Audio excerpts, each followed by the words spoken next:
This portion of the show is being brought to you by Ed's Almost Good Beer. Remember, Ed's Almost Good Beer was brewed in God's country when God wasn't looking. Hey, football fans, the Armchair Quarterback Show is back Saturday mornings, 9 a.m. to noon Eastern. A 3-hour wake-up show that'll cover it all. College football, the NFL, fantasy football, and Major League Baseball. It's the Armchair Quarterback Show, 9 a.m. Eastern to noon Eastern, Saturday mornings, right here on the Armchair Quarterbacks 1 YouTube channel. Hey, Jacksonville, winter is the perfect time to start planning for your healthy, pest-free spring lawn with True Green, America's #1 lawn care company. True Green's science-based approach and local expertise will help give your lawn the year-round care it needs to be thick and weed-free. Go to truegreen.com/radio to save 50% on your first service. Just call 866-946-5956 or go to truegreen.com/radio today and get a lawn to be proud of. Hey, Braves fans, the Armchair Quarterbacks YouTube channel are bringing you Braves baseball all season long. Hi, I'm Mac McGee, and I'll be bringing you Braves baseball play-by-play for the Braves fans out there, for all of Braves country. So pull up an armchair and join us for Braves country baseball, first pitch to last pitch, Tuesday and Friday nights, right here on the Armchair Quarterbacks YouTube channel.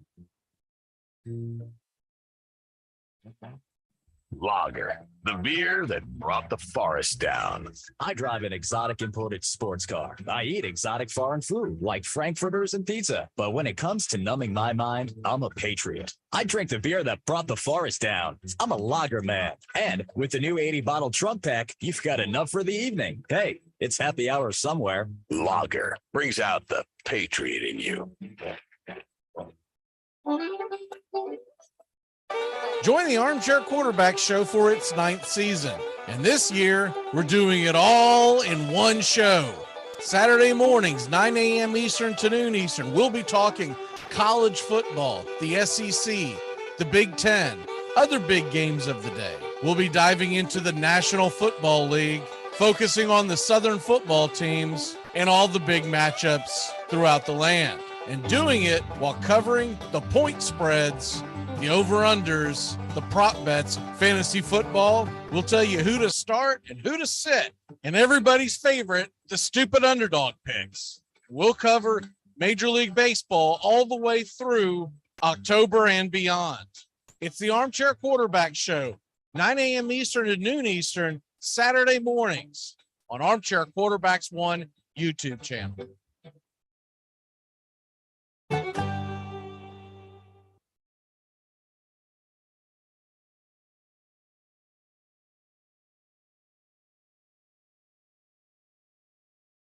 You're listening to Braves Country Baseball. Please like and subscribe today. YouTube.com, Armchair Quarterbacks 1. Armchair Quarterbacks Radio. Living in an era of baseball where the impossible is unfolding.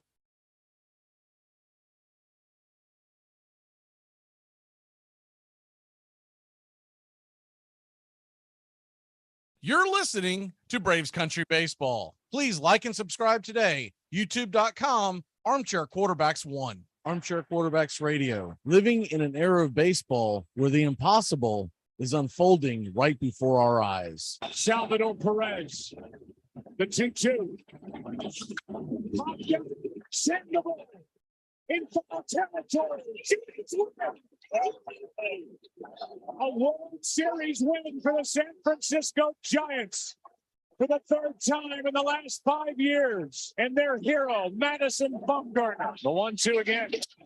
Inside Tucker. 2015 World Champion. This is going to be a tough play. The Cubs. It's over. And the Cubs. But the game right now is at the plate. Fly ball into right field. She is gone.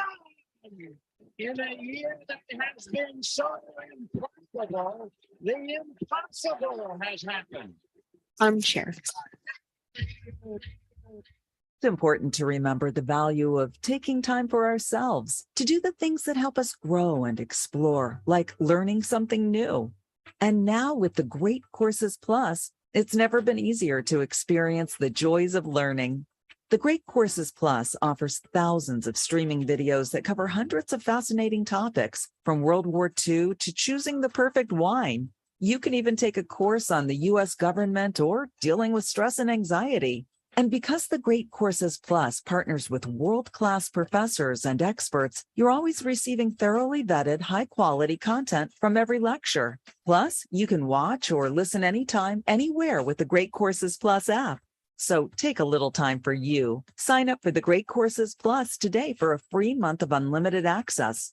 Visit thegreatcoursesplus.com/radio to get started. That's thegreatcoursesplus.com/radio.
Tom has been a teacher for over 40 years. One day, I think one of the students had asked the question and he didn't remember the answer. And I also noticed that he was letting his class out earlier than they were supposed to let out. I was really starting to worry. Levi and I talked about how it would change our lives, but he was there beside me.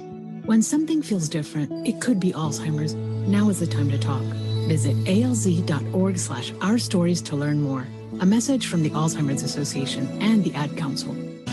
I'm Amy Lawrence, and I'm up late, always, after hours, hanging out with you on CBS Sports Radio.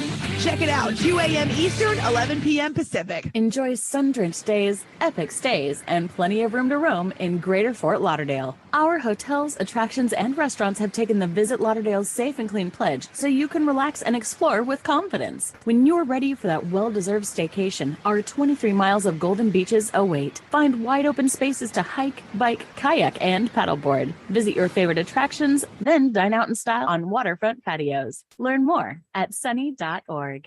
To protect his family from disaster, Steve used his camera phone. Done. By taking pictures of his important documents, Steve can always have them stored online. Learn more simple disaster prep tips at ready.gov. A message from FEMA and the Ad Council. Remember, if for any reason you must leave your radio, please have the man at the door stamp your ear so you can listen again later. The Armchair Quarterbacks on YouTube Live, covering the AFC South and NFC South along with the rest of the NFL. Subscribe and like us today. Your first choice for sports talk live from the First Coast.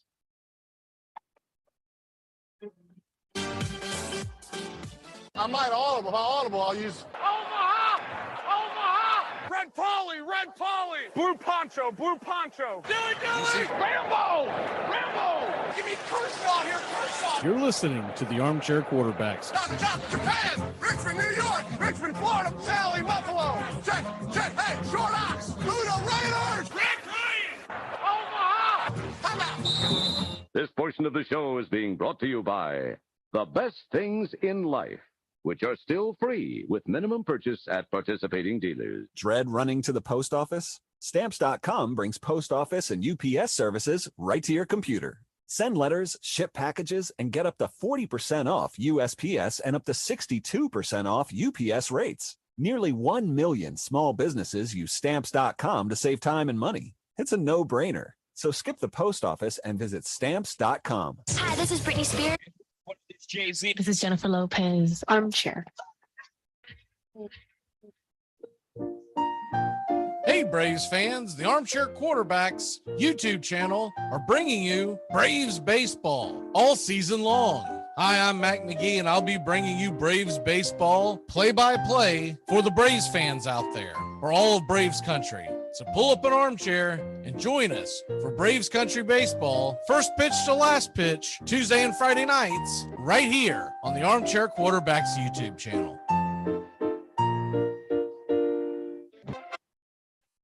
Armchair Quarterback Radio, the gunslingers of sports talk. Here's second-year quarterback Brett Favre out of Southern Mississippi by way of the Atlanta Falcons. They are hopeful he can succeed in the NFL. Here, Brett Favre, they want to challenge, drive this one. So with their best receiver out of the game from the 35, 19 seconds left. Touchdown! Is there a spark of life in Green Bay? Yes! Danny Marino! Here's Marino, wide open field, throws for a touchdown. It is number 37 on the season, breaks the all-time NFL record. Going deep and open. Touchdown, Mark Duper. Duper has returned, and he is super. They are going to bring pressure again. Rodgers is going to roll away, throws it up in the air, says a prayer.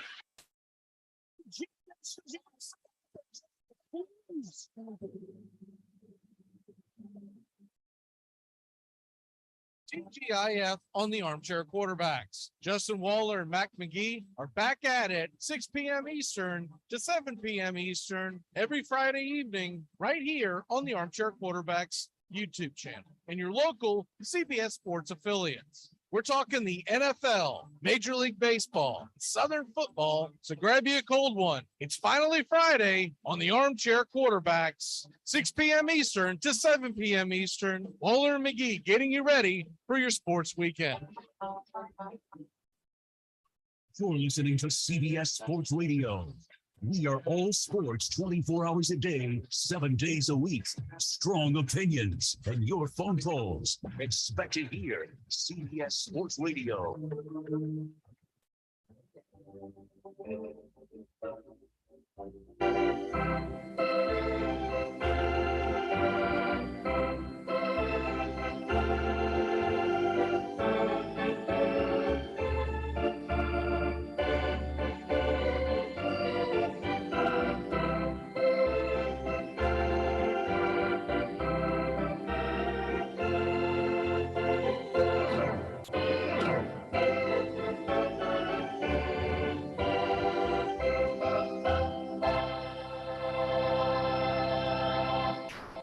I think my jersey was one of the top selling jerseys around the world.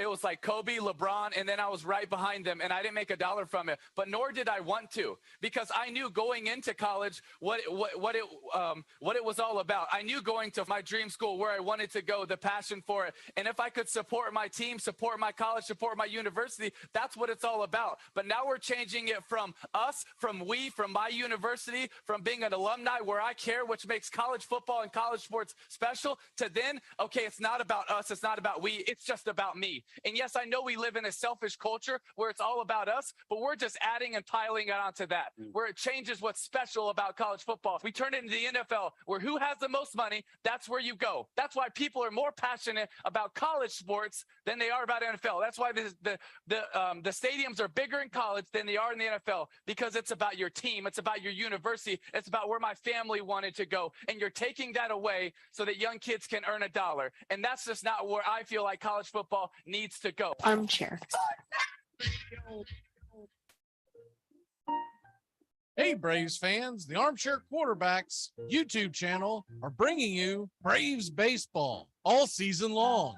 Hi, I'm Mac McGee, and I'll be bringing you Braves baseball play-by-play for the Braves fans out there, for all of Braves country. So pull up an armchair and join us for Braves Country Baseball, first pitch to last pitch, Tuesday and Friday nights, right here on the Armchair Quarterbacks YouTube channel.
Tom has been a teacher for over 40 years. One day, I think one of the students had asked the question and he didn't remember the answer. And I also noticed that he was letting his class out earlier than they were supposed to let out. I was really starting to worry. Levi and I talked about how it would change our lives, but he was there beside me.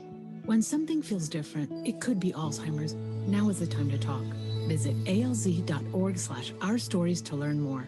A message from the Alzheimer's Association and the Ad Council.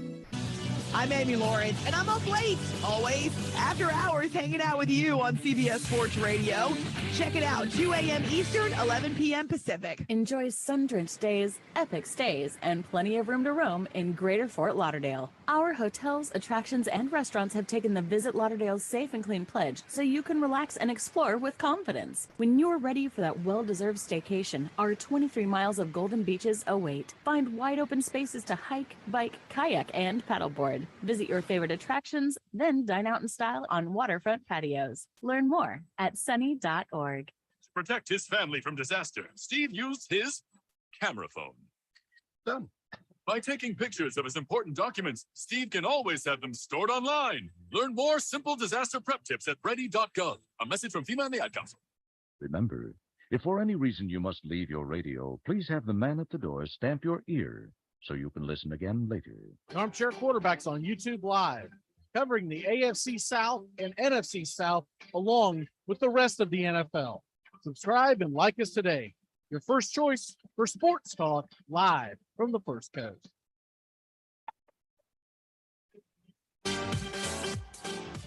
You come at the King, you best not miss. I might audible. If I audible, I'll use Omaha! Omaha! Red Polly! Red Polly! Blue Poncho! Blue Poncho! Dilly! Rambo! Rambo! Give me Kershaw here, Kershaw! You're listening to the Armchair Quarterbacks. Stop, Japan! Richmond, New York! Richmond, Florida! Valley, Buffalo! Jet, hey, Short Ox! Ludo Raiders! Red Lion! Omaha! Time out!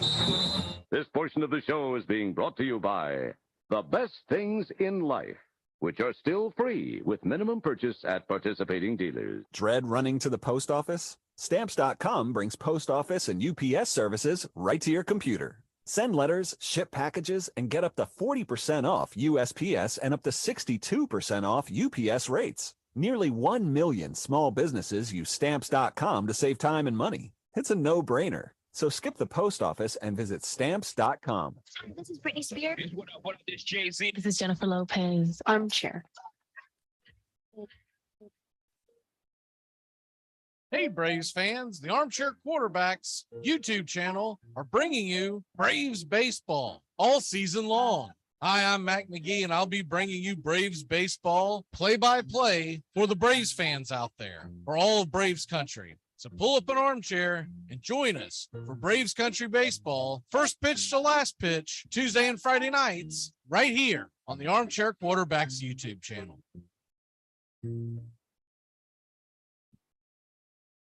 Armchair Quarterback Radio, the gunslingers of sports talk. Here's second-year quarterback Brett Favre out of Southern Mississippi by way of the Atlanta Falcons. They are hopeful he can succeed in the NFL. Here, Brett Favre, we want to challenge, try this one. So with the best receiver out of the game from the 35, 19 seconds left. Is there a spark of life in Green Bay? Here's Marino, wide open field, throws for a touchdown. It is number 37 on the season, breaks the all-time NFL record. Going deep and open. Duper has returned, and he is super. They are going to bring pressure again. Rodgers is going to roll away, throws it up in the air, says a prayer. Please.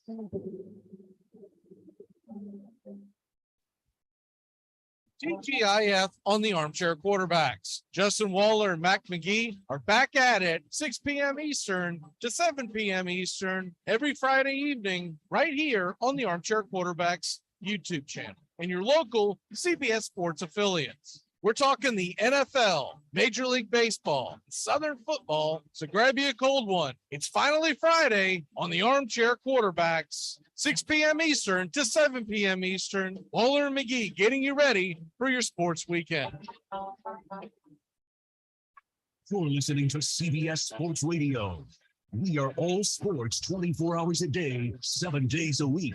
Strong opinions and your phone calls. Expect it here. CBS Sports Radio.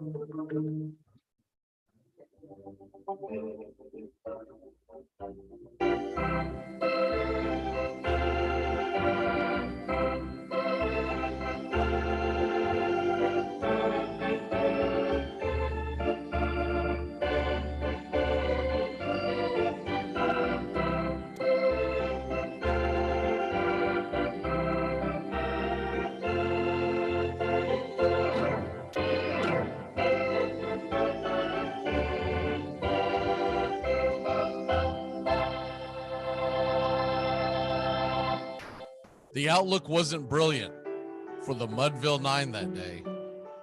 The score stood 4-2 with but one inning more to play. And then when Cooney died at first and Barrows did the same, a pale-like silence fell upon the patrons of the game. A straggling few got up to go in deep despair. The rest clung to hope which springs eternal in the human breast. They thought, if only Casey could but get a whack at that, we'd put up even money now with Casey at the bat. But Flynn proceeded, as did Jimmy Blake. The former was a hoodoo, while the latter was a cake.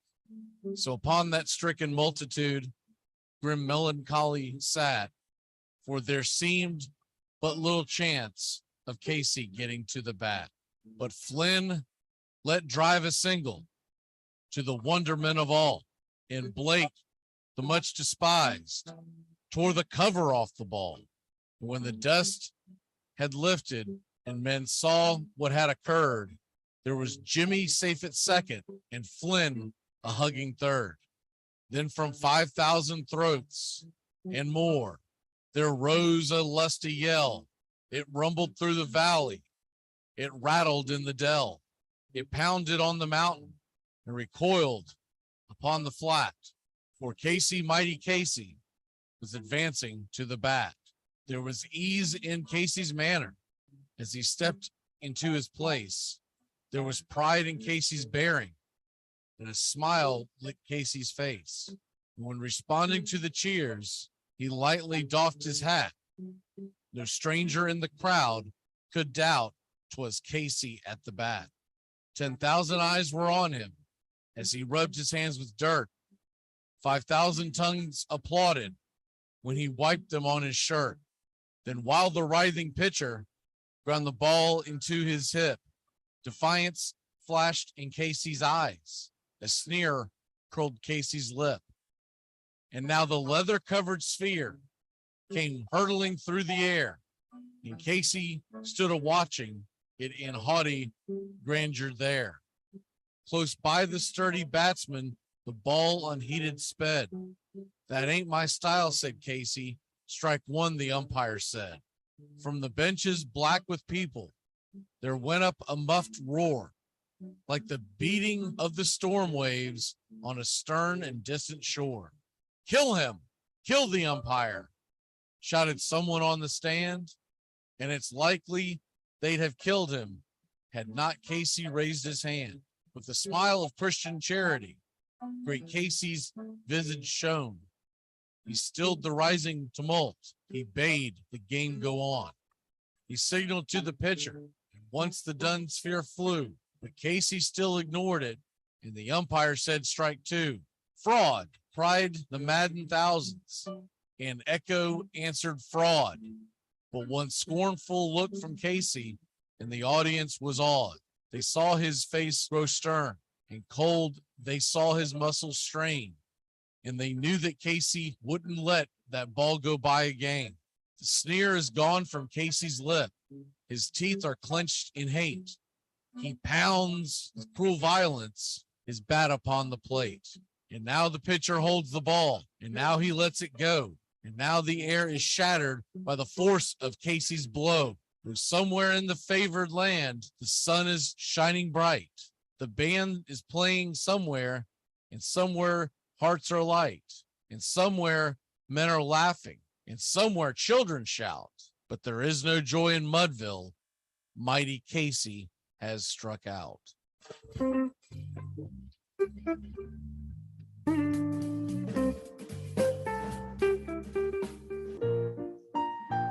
Hey, Braves fans, the Armchair Quarterbacks YouTube channel are bringing you Braves baseball all season long. Hi, I'm Mac McGee, and I'll be bringing you Braves baseball play-by-play for the Braves fans out there, for all of Braves country. So pull up an armchair and join us for Braves Country Baseball, first pitch to last pitch, Tuesday and Friday nights, right here on the Armchair Quarterbacks YouTube channel. You're listening to Braves Country Baseball. Please like and subscribe today. YouTube.com, Armchair Quarterbacks 1. There's something kind of about a kid that's never played baseball. If baseball is about caring, about loyalty and rivalry. Mayenga is 0 for 3. Left center field. Grissom on the run.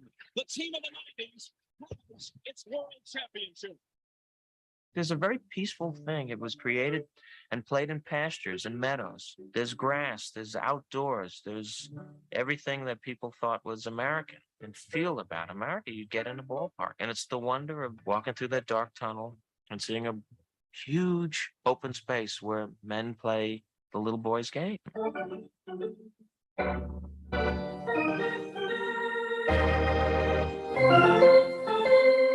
Touch 'em all, Joe. You'll never hit a bigger home run in your life. Out of room in right center. If he hits one there, we can dance in the streets. The 2-1. Swung line drive left field. One run is in. Here comes Breed. Here's the throw to the plate. He is safe. Braves win. Braves win. Braves win. Braves win. You're in Braves country.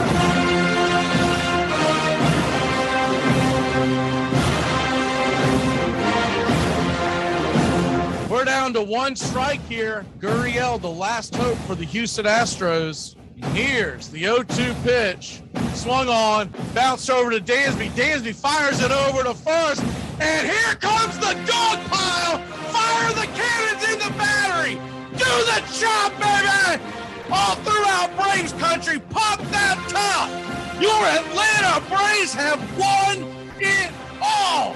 Woo! Oh, say, can you see by the dawn's early light what so proudly we hailed at the twilight's last gleaming, whose broad stripes and bright stars through the perilous fight o'er the ramparts we once were so gallantly streaming, and the rockets rent the air, the bombs bursting in air, gave proof through the night that our flag was still there.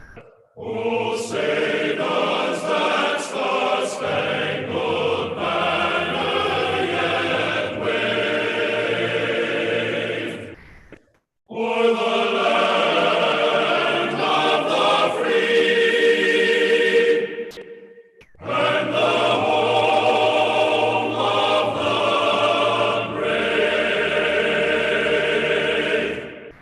Play ball.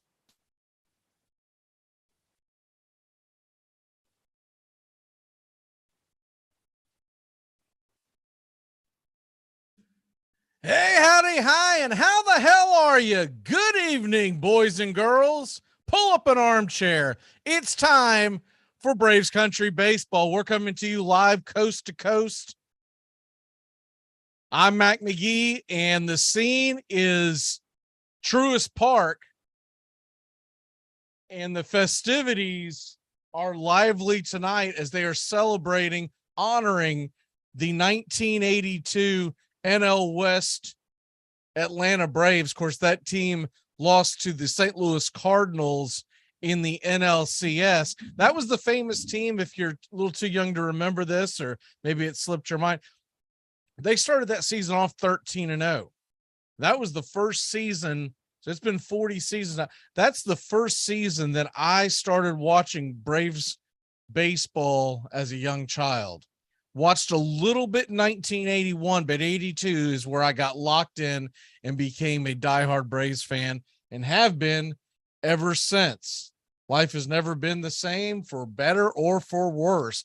I hope y'all are out there enjoying your Friday evening, and we're getting set for Braves Country Baseball. I'm Mac McGee, and bringing you the action tonight.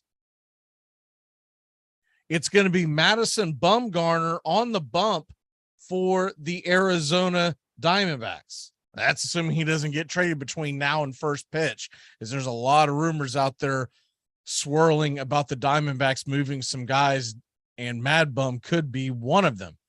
Could be his last start as a Diamondback. You look at the standings, the Diamondbacks are 6.5 games out of the wild card, the final wild card slot. That's not the most difficult part of trying to catch over the next 60 games. It's the fact they would have to leapfrog Miami, San Francisco, Philly, and St. Louis. So they would have to leapfrog 4 teams and make up 6.5 games. And that is a tall order without going on like one of those Braves 14-game winning streaks. That is a tough order to be able to pull off. Madison Bumgarner will hit the hill tonight with a 6-9 record. That's the bad. The good is he's got a 3.71 ERA.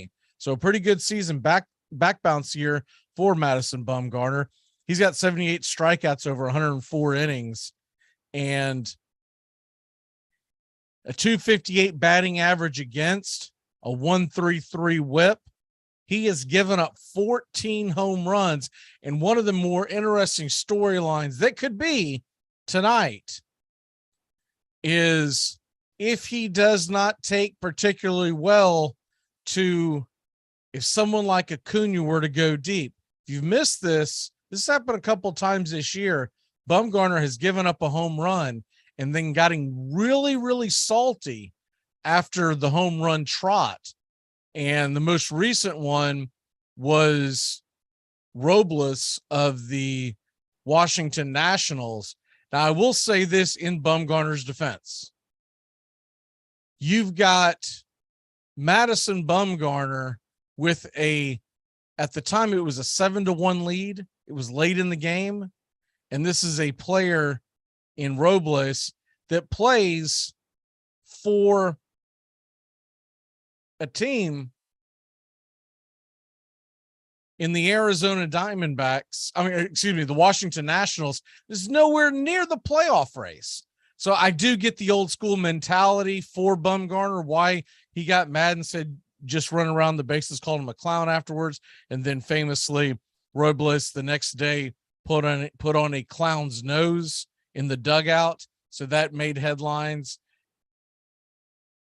Acuna, who loves to strut his stuff, he's been off since Tuesday night. They gave him the day off on Wednesday.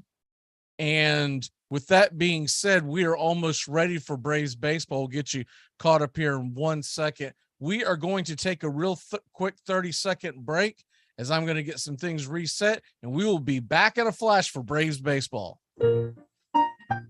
Hey, Braves fans, the Armchair Quarterbacks YouTube channel are bringing you Braves baseball all season long. Hi, I'm Mac McGee, and I'll be bringing you Braves baseball play-by-play for the Braves fans out there, for all of Braves country. So pull up an armchair and join us for Braves Country Baseball, first pitch to last pitch, Tuesday and Friday nights, right here on the Armchair Quarterbacks YouTube channel.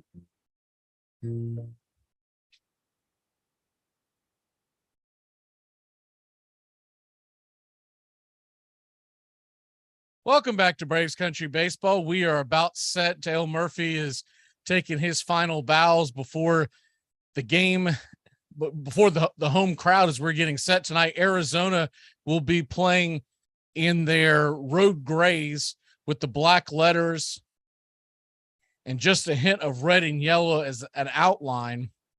Leading off for the Arizona Diamondbacks, Josh Rojas, the third baseman, Alec Thomas, the center fielder. Ketel Marte is the second baseman. He's batting .828 on an OPS for the year. And finishing it off, it'll be Walker, Peralta, Dalshon Varto, McCarthy, the DH, Carson Kelly, and Perdomo. And the first pitch is on the way from Kyle Wright, and he misses wide with a 95-mile-an-hour fastball. It's 1-0. Kyle Wright comes into the game with 12 wins and 4 losses, by far his best season of his career, 2.95 ERA, excuse me. The 1-0 pitch is swung on and grounded over to Arcia, and he will scoop it up and flip it over to first. Olsen's got it for out number 1. Braves defense looks like this, left to right in the outfield. Rosario in left. Bit of a surprise. That tells you how much they do not want Ozuna in that outfield tonight. Rosario, the lefty, in the lineup versus Bumgarner. Harris in center and Acuna in right. The first pitch on the way from Thomas. He swings it and hits it high and deep. Is it fair? Just foul. And I mean just foul down the right field line. It had plenty of distance, just could not keep it straight, and it's 0-1. A loud strike for Alec Thomas. Alec Thomas has done damage against the Braves in the past, as many will remember. The Braves infield, usual suspects, Riley and Swanson on the left-hand side, is the 0-1 pitch, curveball taken for a strike. It's 0-2. Arcia is your second baseman and Olsen at first, as you just heard a second ago. And Travis d'Arnaud is behind the plate catching right. The 0-2 pitch is in the dirt, swung on and missed strike 3.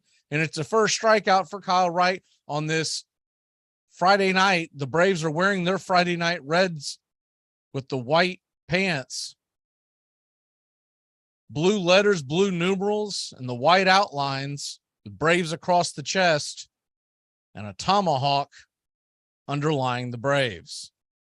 Finishing off Kyle Wright, he's got a .233 batting average against, a .116 whip. He has given up 10 home runs in 19 starts. Ketel Marte steps up to the plate, and he takes the first pitch for a strike on the outer edge. Look like the cutter, and it's 0-1. Marte batting .270 on the year, 10 home runs, 36 RBI. The 0-1. Curveball misses wide. It's 1-1. Mets, who lead the Braves by 3 games in the East, they are taking on the Marlins in Miami.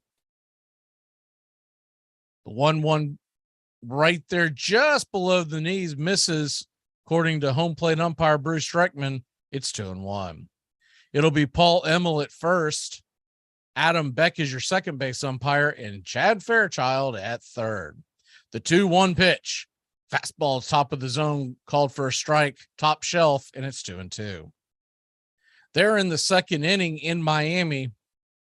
Sandy Alcantara is on the mound. That's the good news. The bad news is he's given up 3. It is tied, though, 3-3 in Miami, Mets and Marlins. The 2-2 pitch misses outside, curveball just a few inches wide. Tried to go back door, and it's a full count here in the top of the first.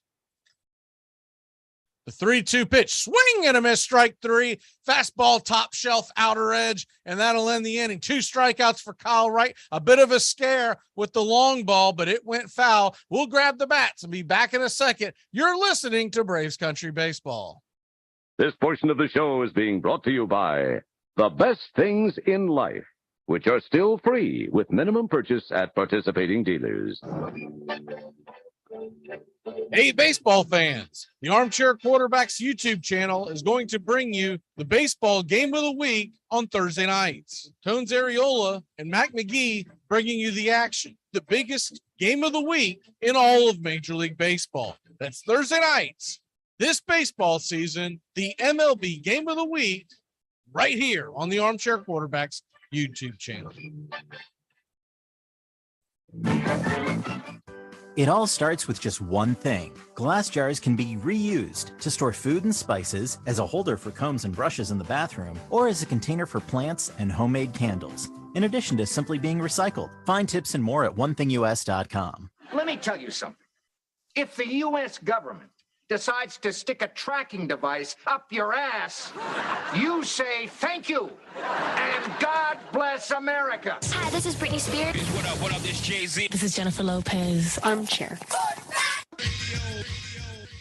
It's the game my father taught me how to play. It's time I saw things on a level plane. Something was rolling towards me, and it said Spalding on it. Picked it up. Instinctually, we push it back. And those days, those summer days became fall days, became our Sundays together with my brothers and I, and my dad whipping off his wicked curve. I just remember how my hands hurt. At first, as I was afraid of the ball and his coaching, keep your shoulder in there. Don't bail out. It's not going to hurt you, and that's what I remember.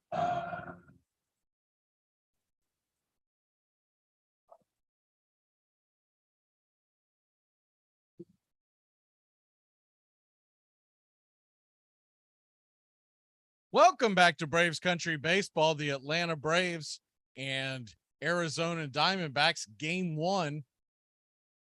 Madison Bumgarner fires in the first pitch for a strike. It's 0-1. Bumgarner, we said before, 6-9 with a 3.71 ERA. He has faced the Braves earlier this year as the 0-1 pitch. He twists and fires it in to Acuna. Top shelf for a strike. It's 0-2. More on the numbers here in a second on his last outing versus Atlanta. It's Acuna, Dansby, Riley, and Travis d'Arnaud to get us going here in the bottom of the first. And the 0-2 pitch misses way outside. Four-seam fastball, 91 miles an hour. It's 1-2. Olson, Ozuna, the designated hitter. Rosario, Arcia, and Harris round out the Braves order. Ronald Acuna Jr. getting the night off last time out. The 1-2 pitch, he swings and just gets a piece of that curveball to stay alive. It's 1-2. Acuna having a down year by his standards, 259 with 8 home runs, 23 RBI. Braves hope to get him hot before the March to October begins, giving him a day off the other day to maybe get a different perspective. The 1-2 pitch, swing and a miss. Just got a piece of it, bangs it foul. We'll do it again at 1-2. Acuna's never really gone through this kind of slump in his career, so the whole thing is kind of new to him. Braves trying to work with him to get him right. It's a funny thing, baseball. These slumps can sneak up on you, the best of them.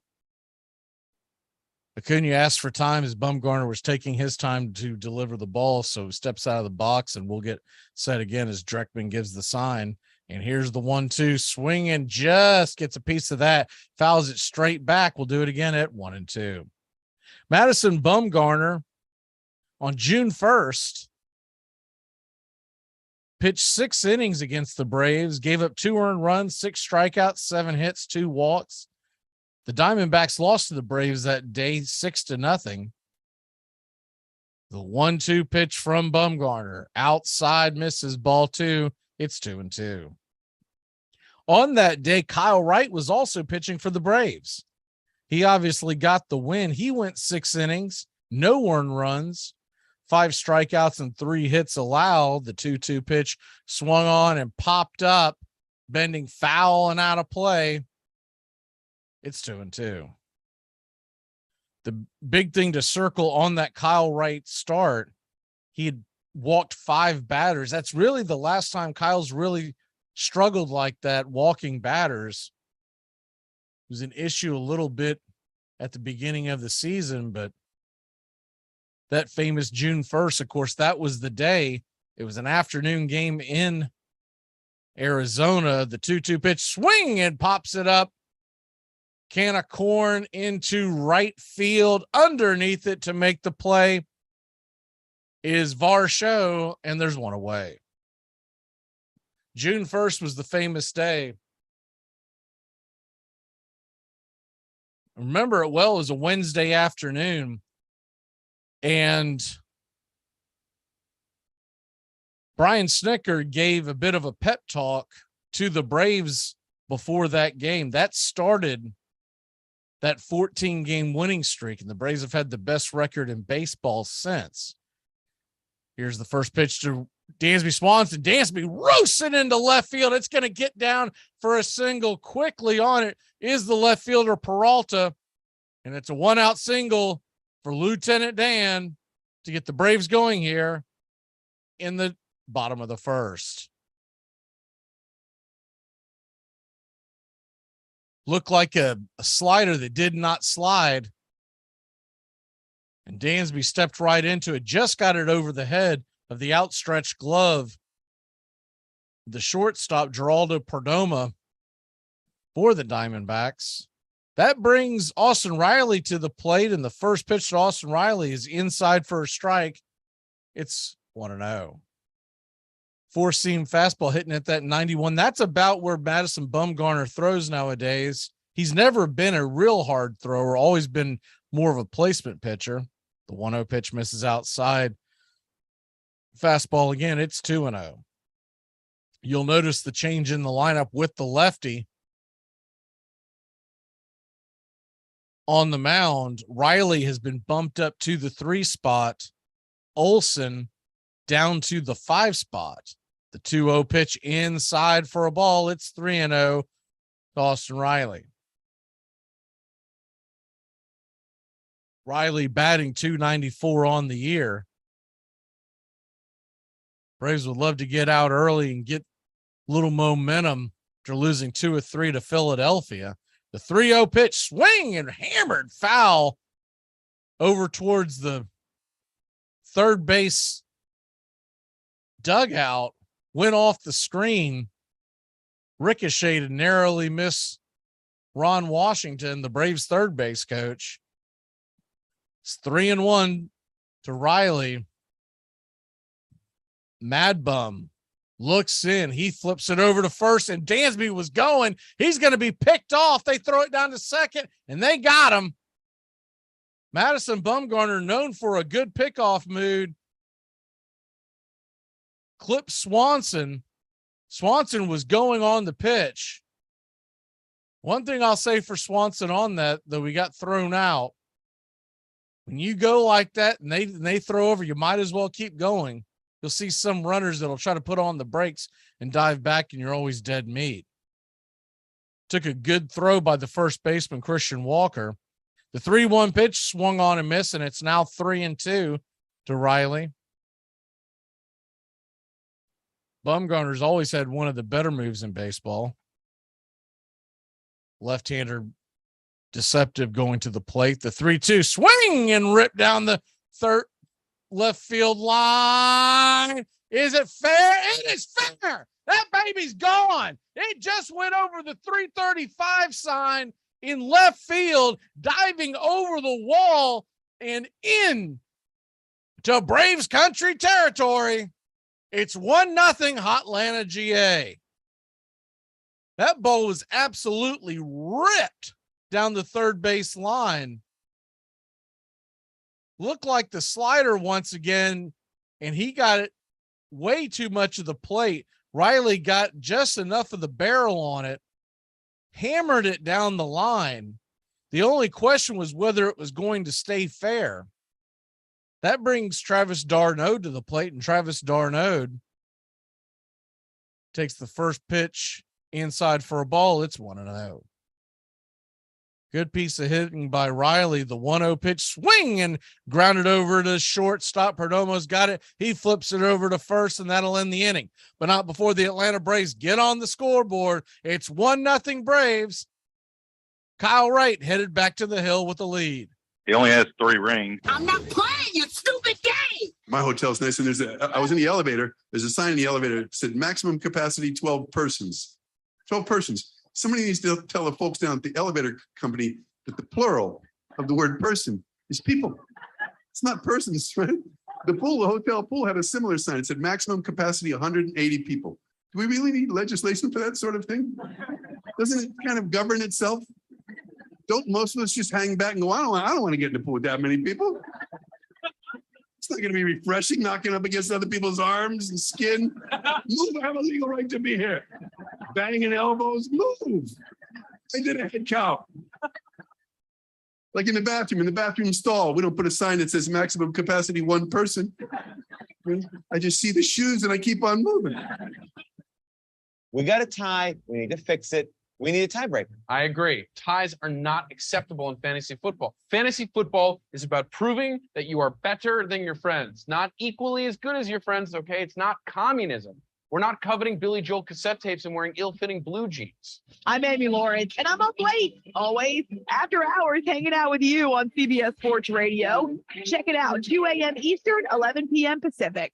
It is a haunted game in which every player is measured against the ghosts of all who have gone before.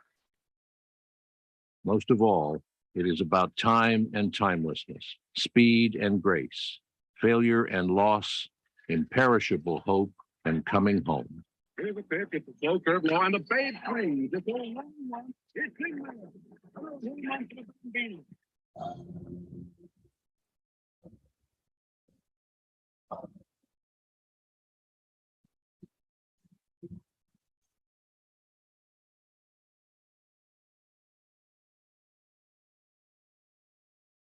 Welcome back to Braves Country Baseball. The Atlanta Braves lead at 1-0 off of a Austin Riley home run.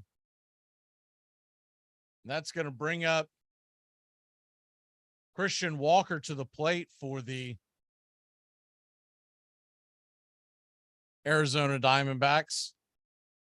Walker, batting .204 on the year, takes the first pitch for a fastball right across the plate, belt high. It's 0-1. It's Alumni Day in Atlanta. The 0-1 pitch inside, misses for a ball, sinker, evens up the count at 1-1. So a lot of your old school players are there, and then the 1982 team being celebrated. The 1-1 pitch, curveball in the dirt, taken all the way by Walker. It's 2-1.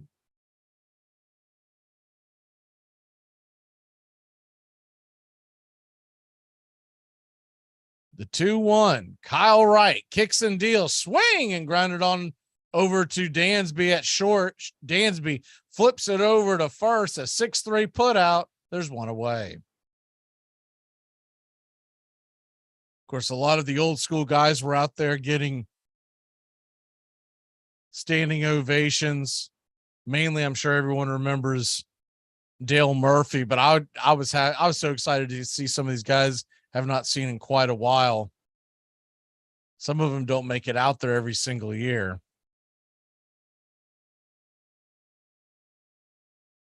Some of them, though they've aged, you know their face as soon as you see them. First pitch to David Peralta is taken for a strike down around the knees. It's 0-1. Peralta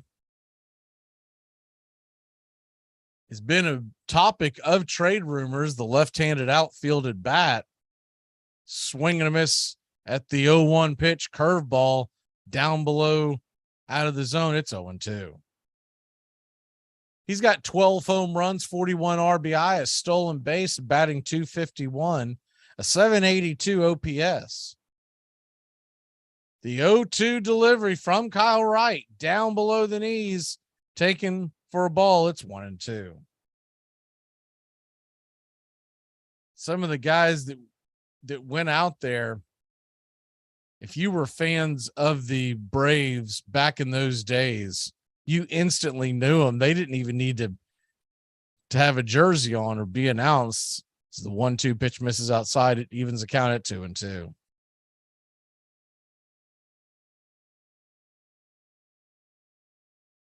Denny Nagel saw him walk out there.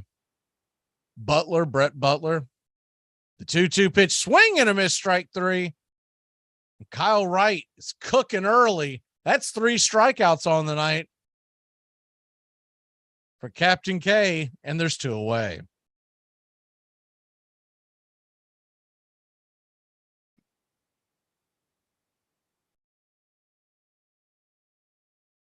Braves come into this game 3 behind the Mets, 6.5 in front of the Phillies, sitting in second place in the NL East. Atlanta has a 4-game lead over the San Diego Padres for the top spot in the National League wild card as Dalton Varsho comes to the plate and he takes the first pitch inside for a ball. It's 1-0.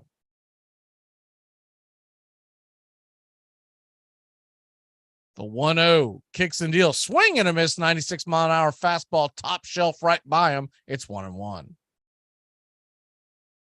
Philly and St. Louis are tied for the third wild card spot, the third and final wild card spot in the National League, 6.5 behind the Braves. The 1-1 swung on and hammered towards right, but right at Acuna. He's got it, and that's out number 3. So 3 up, 3 down for the Arizona Diamondbacks. Will head to the bottom of the second. Olsen, Ozuna, and Rosario on the way. I might audible. If I audible, I'll use Omaha! Omaha! Red Polly! Red Polly! Blue Poncho! Blue Poncho! Do it! Rambo! Rambo! Give me first on here, first on! You're listening to the Armchair Quarterbacks on CBS Sports Radio.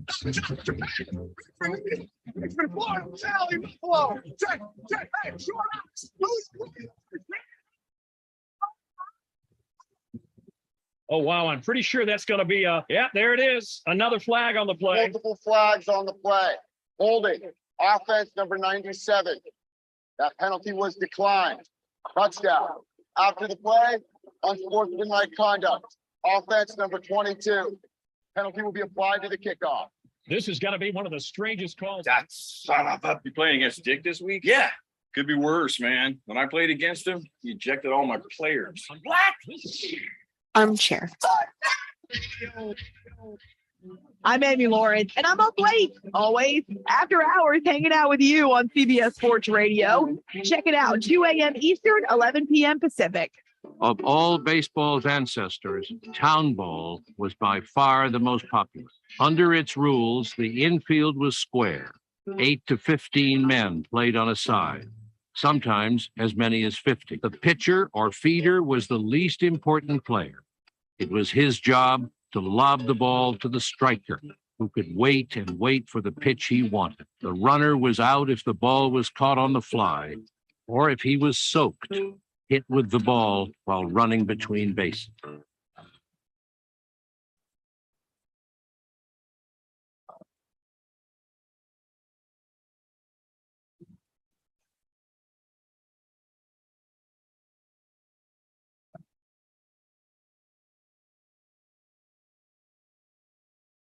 Welcome back to Braves Country Baseball.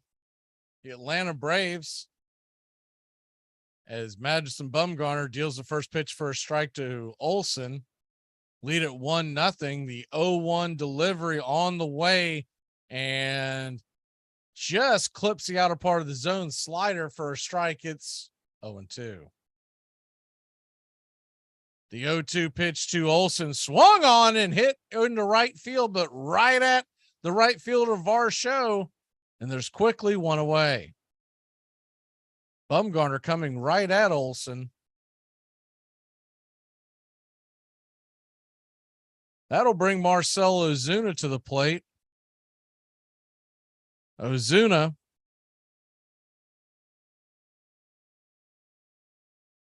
right-handed slugger with 18 home runs, 40 RBI, just a 682 OPS. 223 batting average. And the first pitch to Ozuna is taken right there at the knees, curveball for a strike. It's 0-1. It'll be Rosario and anyone else get on. Arcia. The 0-1 pitch is a fastball, misses inside, evens up the count at 1-1. And past Arcia is the number 9 hitter, Michael Harris II. The 1-1 swung on and fouled back out of play. It's 1-2. Braves 1, Arizona 0. If you're just joining us, Austin Riley home run just creeped over the left field wall and in a hurry. put the Braves up. Would be 2-0 had Dansby Swanson not gotten picked off first. The 1-2 pitch, swing and hit high and deep into left field, but it's going to die right there at the warning track. Peralta's got it. And there's 2 away. Looked like he got a little bit more of it than he actually did on the first swing. That ball did not carry much. Hit a little bit too on the nose and right into the defense.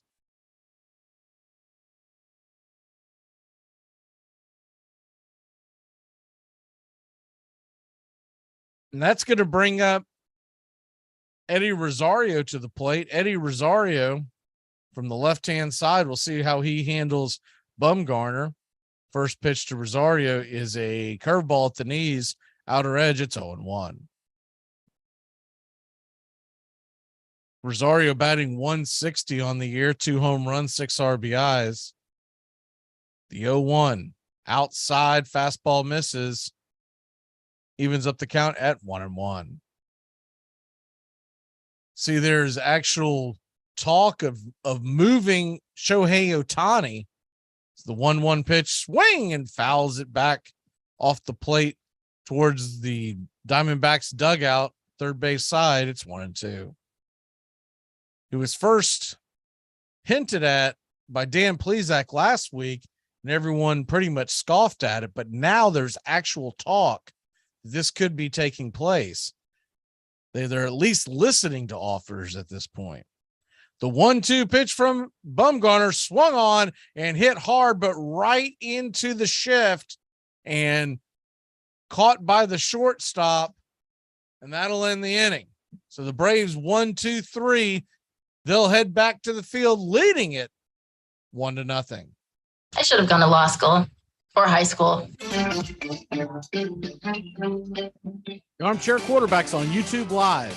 We cover Braves baseball, Red Sox, Yankees, Rays, Cubs and Cardinals, and the rest of Major League Baseball every day. Subscribe and like us today.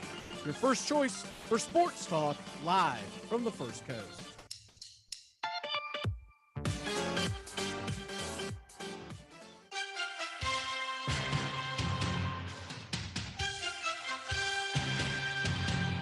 Stay locked in on Armchair Quarterbacks Radio. Always just moments away from the big play. There's Cunningham, dodges left, and puts it way downfield for Fred Barnett, who has the catch, and the race is on. There are no flags, a 95-yard touchdown. The ball just over the goal line of the Cowboys. Dorsett, single setback. Big opening for Tony Dorsett. Look out, he's got great speed. 99 yards and a half. Dorsett down the sideline, stays in bounds. Can you believe? I think it's the longest run in the history of the league. Here's Cunningham back to throw it and going deep, and he's got Moss, and there's a flag on the play, and Moss is off the pass, and it's in the end zone anyway. Touchdown. Just throw it as far as you can. Randy Moss is amazing. Randall Cunningham is amazing. It all starts with just one thing. When recycling, rinse out jars and cans, and avoid recycling wax paper or paper soiled with food. This will reduce recycling contamination. Find tips and more at onethingus.com. What's your one thing?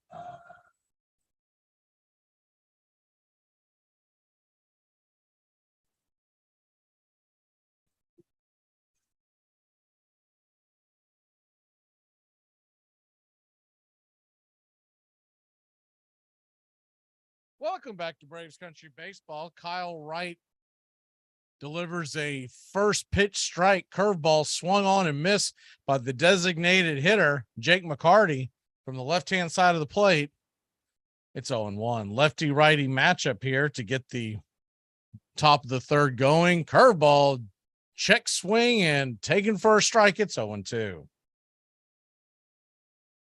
A lot of rumors flying around Major League Baseball on guys that could be on the move. We'll get into a lot of that this evening as the trading deadline is Tuesday, not your traditional 31st, as the 0-2 curveball misses inside. It's 1-2. If you remember, Major League Baseball changed that this year. The 1-2 pitch fouled back out of play.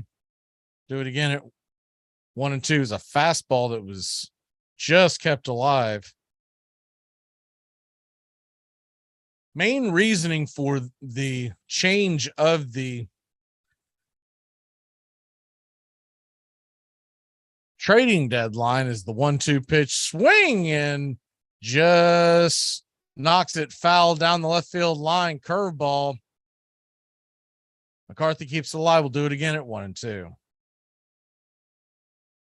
Major League Baseball did not want their trading deadline as the 1-2 pitch fastball inside almost gets McCarthy. He bends out of the way and evens the count at 2-2.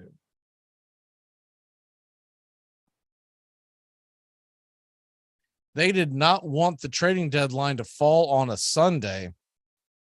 2-2 pitch misses high and wide. We'll do it again at 3-2. So in the new provision, they can choose anywhere around the 31st, give or take a few days. So this year they picked the 2nd. The 3-2 delivery, curveball just misses low, ball 4.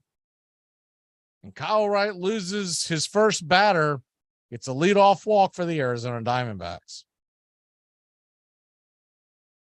You may ask, why do they care if it falls on a Sunday or Monday or two?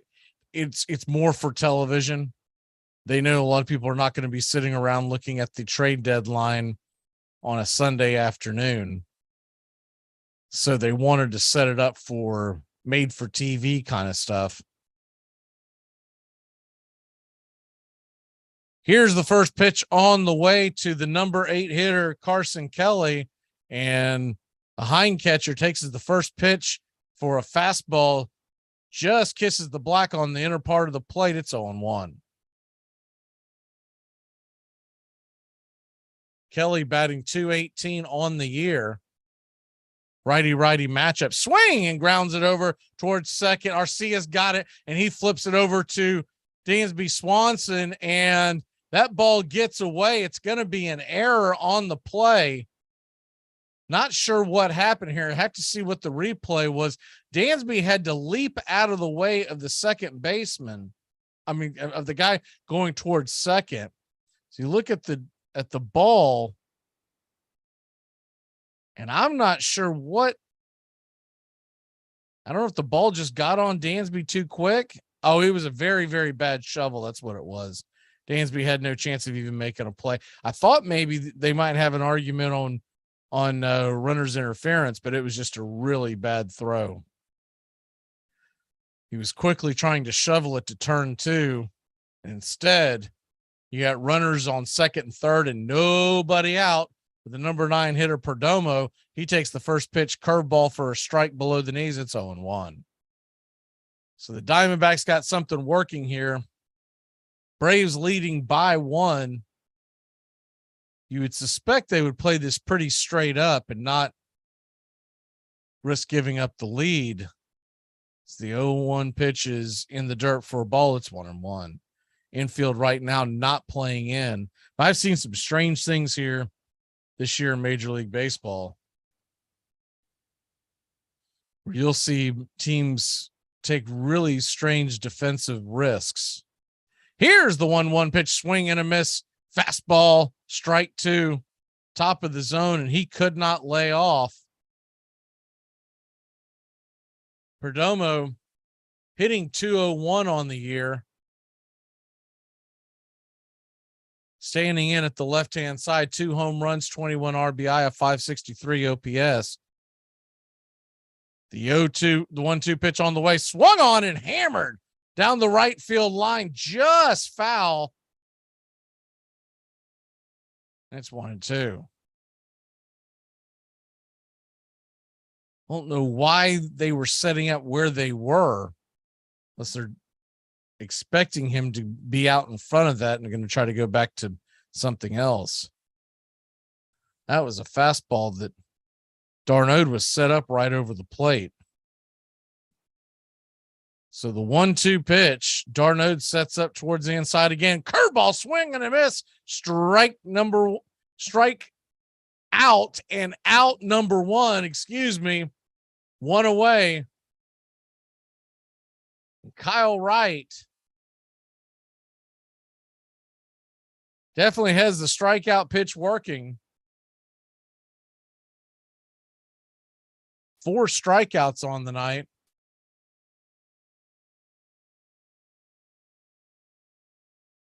That'll bring up Josh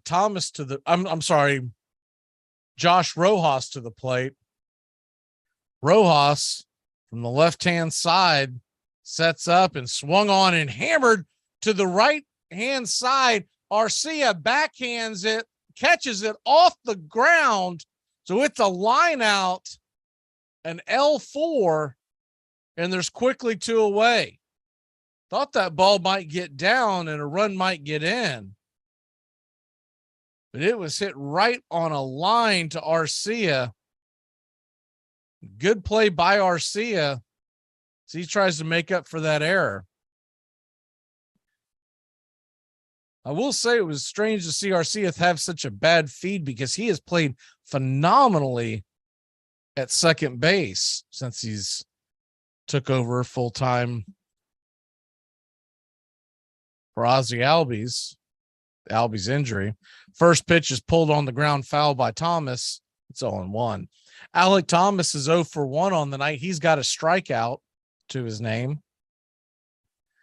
Kyle Wright, though in a jam, is just 1 out away from getting out of this unscathed. The 0-1 pitch from Wright, curveball swung on, just got a piece of it, pulls it foul, and it's 0-2. It's 4-3 Miami as they head to the top of the 4th inning. That game was Chris Bassett versus Sandy Alcantara. 2 very good starting pitchers, but it is a shootout so far.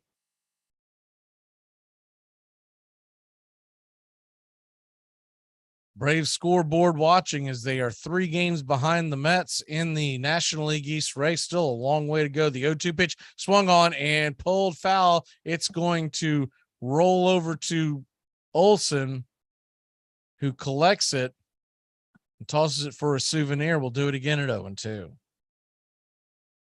The Ohtani trade rumors really starting to heat up. Of course, Dan Plesac was talking about the Braves making a move for him. If you did make a move for Ohtani, you would get him for this year and the next. Soto would be for this year and the next 2. The 0-2 pitch is fastball high outside. It's 1-2. No, Soto is going to bring a haul. If these guys are traded now, there's always the option to wait till the off season. Of course, the Angels are kind of painted into a corner. They gave Mike Trout that ridiculous contract of $440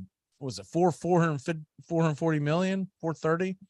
1-2 pitch, curveball in the dirt, and it's 2-2. And then, of course, they paid Anthony Rendon, who's been a shell of what he was in Washington.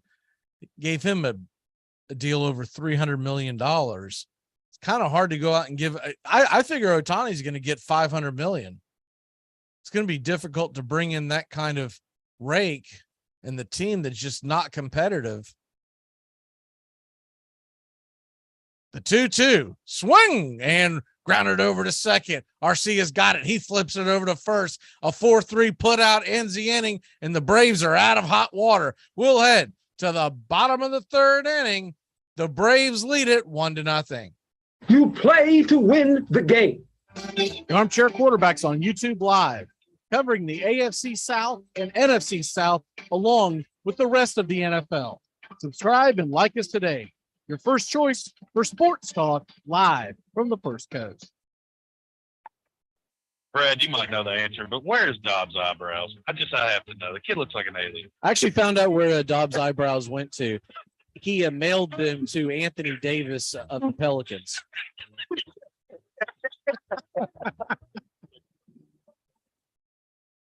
Hey, baseball fans, the Armchair Quarterbacks YouTube channel is going to bring you the baseball game of the week on Thursday nights. Tones Areola and Mac McGee bringing you the action, the biggest game of the week in all of Major League Baseball. That's Thursday nights this baseball season, the MLB game of the week, right here on the Armchair Quarterbacks YouTube channel. By 1800, town ball and its many variations were played nearly everywhere. On their way back from the Pacific Ocean, Lewis and Clark played a game of base with the Nez Perce Indians as they prepared to cross the Bitterroot Mountains. In the 1830s, on the western frontier of Missouri, ball was the favorite sport of Joseph Smith, the founder of a new religious sect called the Mormon. But back east in Cooperstown, New York, city fathers passed an ordinance restricting play after merchants complained about too many broken windows. Meanwhile, in New York City, they were starting to play a brand new version of the game.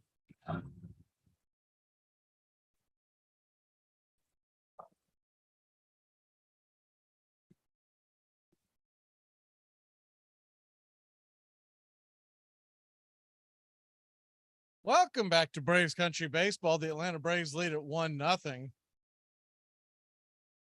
And Sandy Alcantara is showing that he is human. He is getting absolutely pounded by the Mets. He's given up another home run. It's 4-4 in Miami in the fourth. Here's the first pitch on the way to Arcia, and he takes it across the belt for a strike, curveball, and it's 0-1. Arcia batting .241 on the year with 5 home runs, 21 RBI. The 0-1 pitch. Curveball misses down low. And it's 1-1. The 1-1 delivery swung on and grounded foul. It's 1-2. I don't think it can be understated how important and how good of a job Kyle Wright did in that last inning. Runners on second and third, nobody out. They didn't even have the infield back. And he got out of that jam. The 1-2 pitch to Arcia swung on and hit high, but not very deep into right field. Underneath it is Varsho, and there's one away. Braves would love for the Marlins to take advantage of the Marlins giving Alcantara run support, but he is absolutely getting smoked. It's 4-4. They've just gotten through the fourth inning there. Michael Harris comes to the plate. He's batting .286, 9 home runs, 30 RBI. First pitch on the way to Harris is fastball outside off the plate. It's 1-0. Aaron Judge has just hit his 40th home run of the season, 450 feet against the Royals. The 1-0 pitch outside, ball 2. It's 2-0. If you missed it last night, Judge hit a walk-off home run to beat the Royals. The 2-0 in the dirt, ball 3. It's 3-0 to Harris. Standing on deck is Ronald Acuna Jr.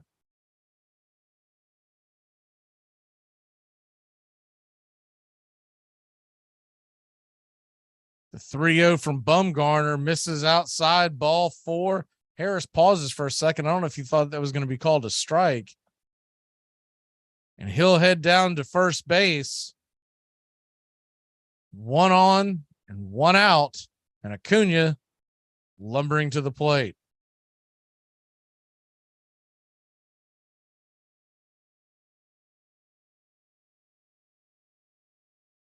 Angels activated David Fletcher off the IL today. The other big news for the Royal, Salvador Perez is back after thumb surgery in just a month's time. believe he's DHing tonight. I don't think he's behind the plate. Here's the first pitch on the way to Acuna, and he rips it up the middle, backhanded by Ketel Marte, but he is not going to be able to make the play. It dribbles into the outfield.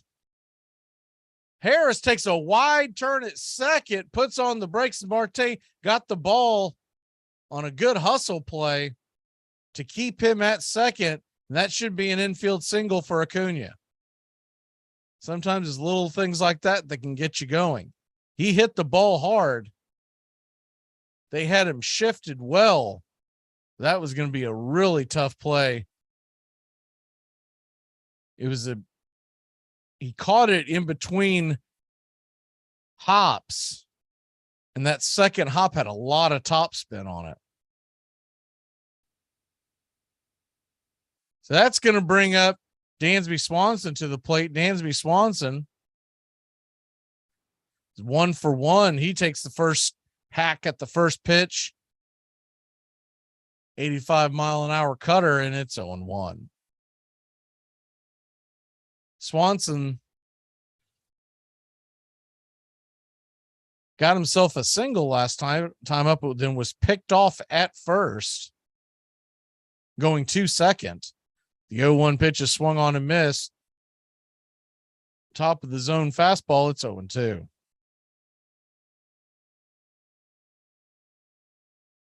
Braves 1, Diamondbacks nothing. We're in the bottom of the third inning. Thanks for joining us for Braves Country Baseball. We're here every Tuesday and Friday night. This coming Tuesday night, the Philadelphia Phillies come to town.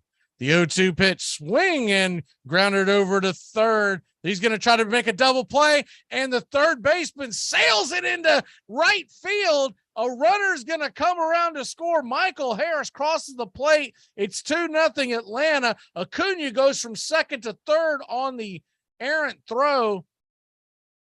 Dansby Swanson has to stay at first as the ball went right into the glove of the right fielder. So he had no chance to advance, but a wide throw on that play. Didn't appear to be a terrible throw. See if we can see this again. Well, I guess it was the angle that I had looking at the replay. He did sail a little wide. Marte kind of alligator armed it, but I think he thought he might be banging into Acuna. So that brings Riley to the plate, and the first pitch to Riley misses inside for a ball. It's 1-0.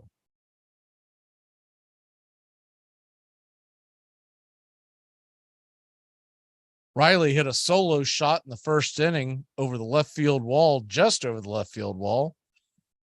The 1-0 pitch, curveball misses inside. It's 2-0.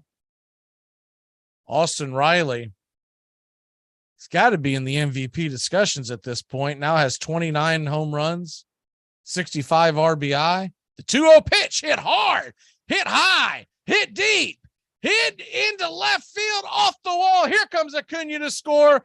Dansby Swanson's coming around, and he will put on the brakes and stay at third. The ball is cut off, but Dansby, actually pretty good play by Peralta to get the ball off the wall and get it back in.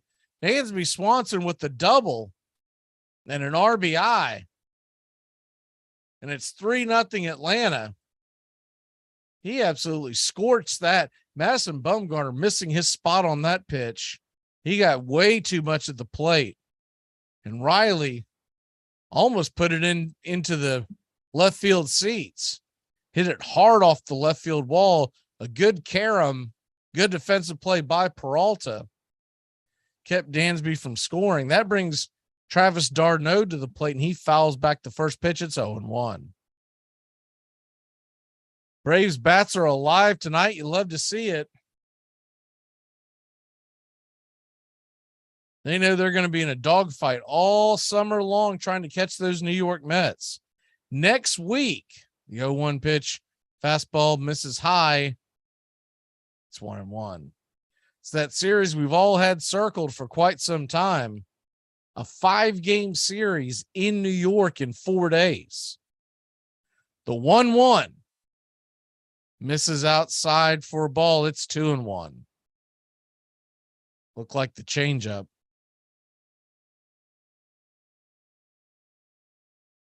Runners on second and third, one away. Travis Darnaud digs in, swung on and hammered into left field. One run will score. And will they send Riley? They will not. The runners are on the corners with one away. It's 4-0 Atlanta. Pretty sharply hit ball into left field. Riley, we all know, is not the fastest of runners. Not worth trying to get him hurt.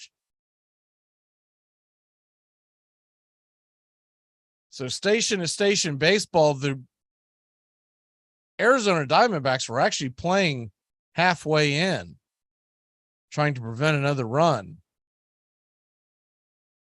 I don't know if that would have mattered, because if they would have been playing back,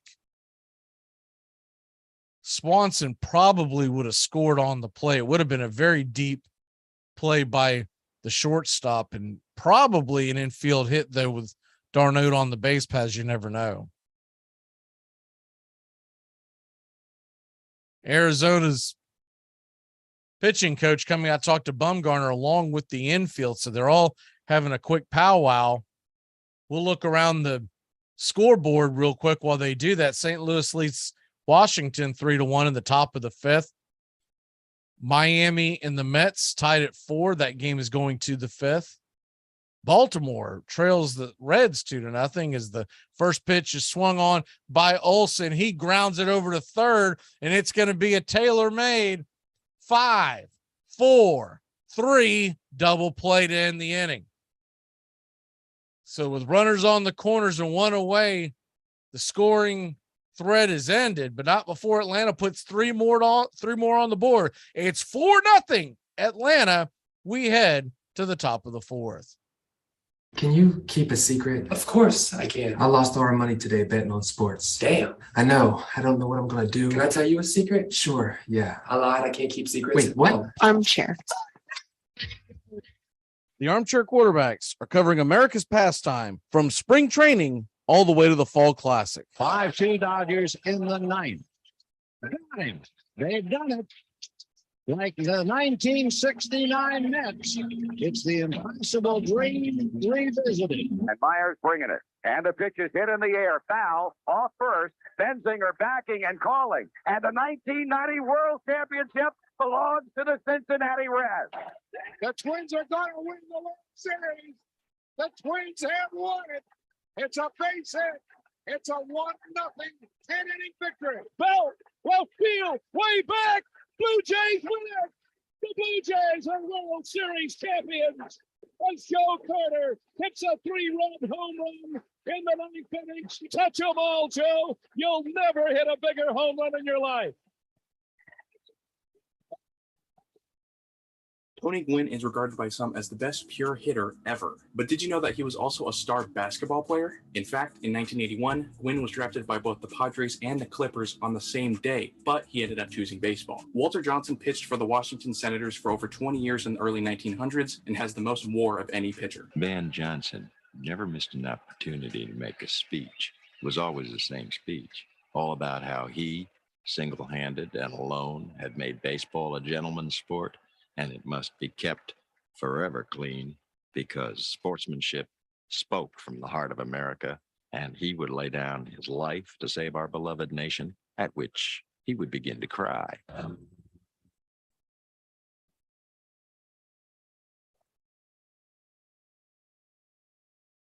Welcome back to Braves Country Baseball. The Atlanta Braves lead it 4-0.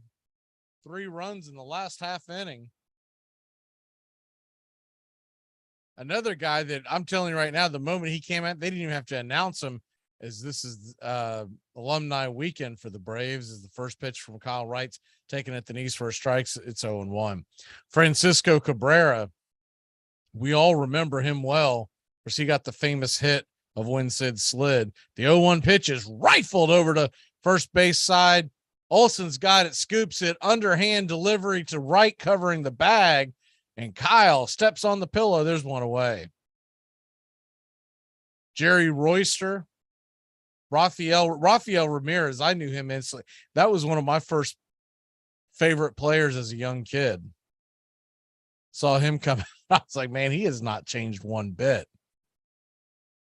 I never would have recognized Suter and a couple of others, but a lot of them I was like, man, it's like it was yesterday. The first pitch is on the way to Christian Walker, and it's a fastball strike. It's 0-1.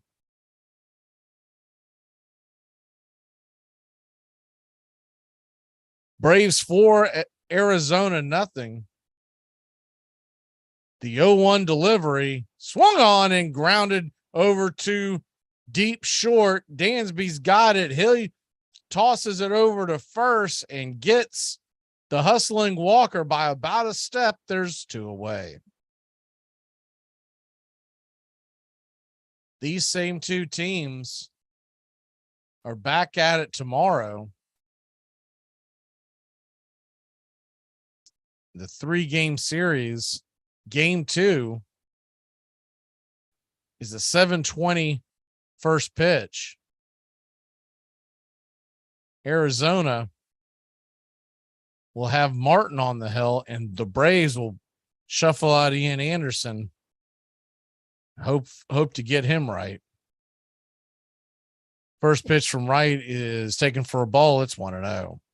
Fastball misses way outside. The 51st pitch by Wright is changeup, just misses off outer edge of the plate. It's 2-0 to David Peralta. 2-0 delivery, way outside, ball 3-0. 94-mile-an-hour fastball. Standing on deck is Dalton Varsho. Varsho has done damage to the Braves in the past, along with Peralta. Peralta's done it for years. The 3-0 fastball, top of the zone, and it hit the top of the zone, but Dreckman calls it a ball. It's a 4-pitch walk with 2 away. I think that's one of those deals where you've been so erratic the last 3 pitches, you're not going to get the benefit of the doubt on the 4th. So that brings Dalton Varsho to the plate.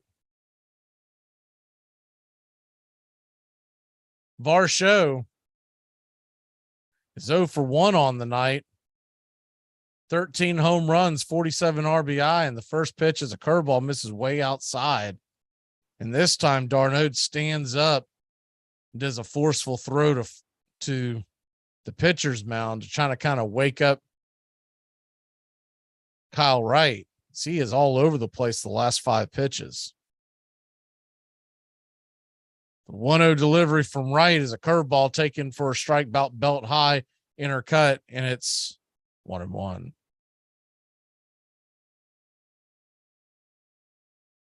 If you missed it last night, the New York Mets made a trade, getting the 1-1 pitch hammered down the right field line.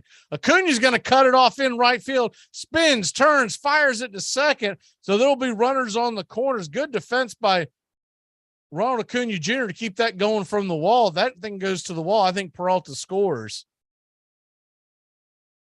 Man alive, did he hit that thing hard.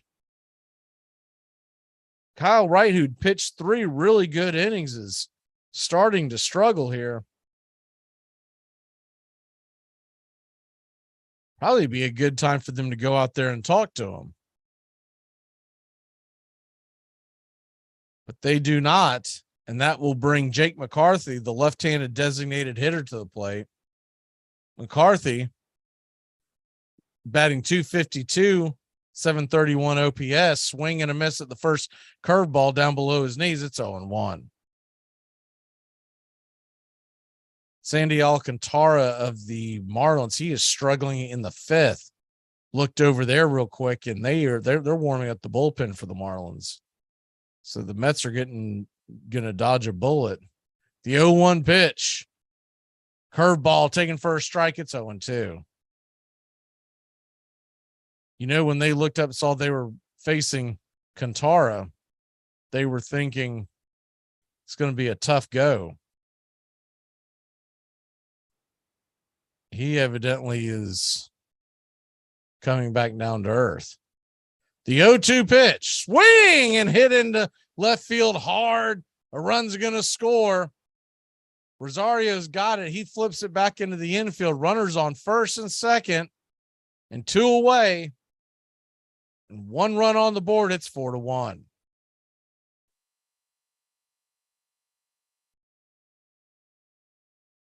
Hard hit ball. Let's see if they'll actually come out and talk to Kyle right now. And they are not. A little strange. You got to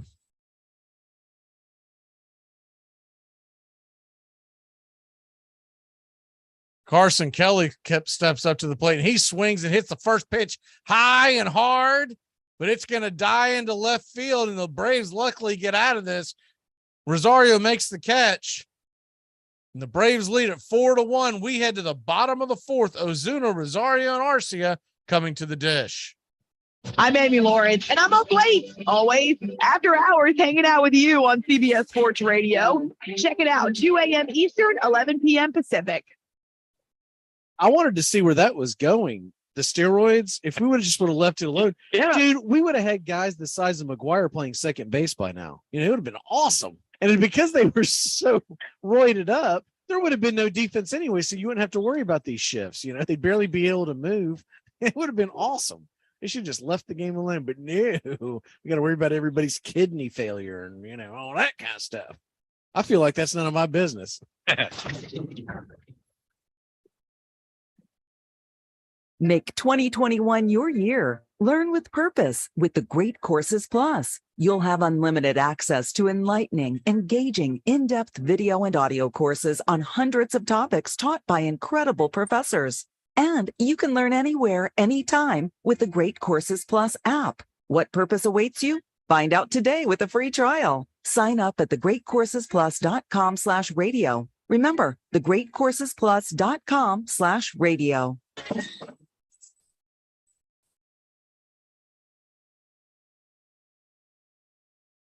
Here's the first pitch to Freddie Freeman, hit high and deep into center field. It's going back. Zip, boom, baby, it's gone.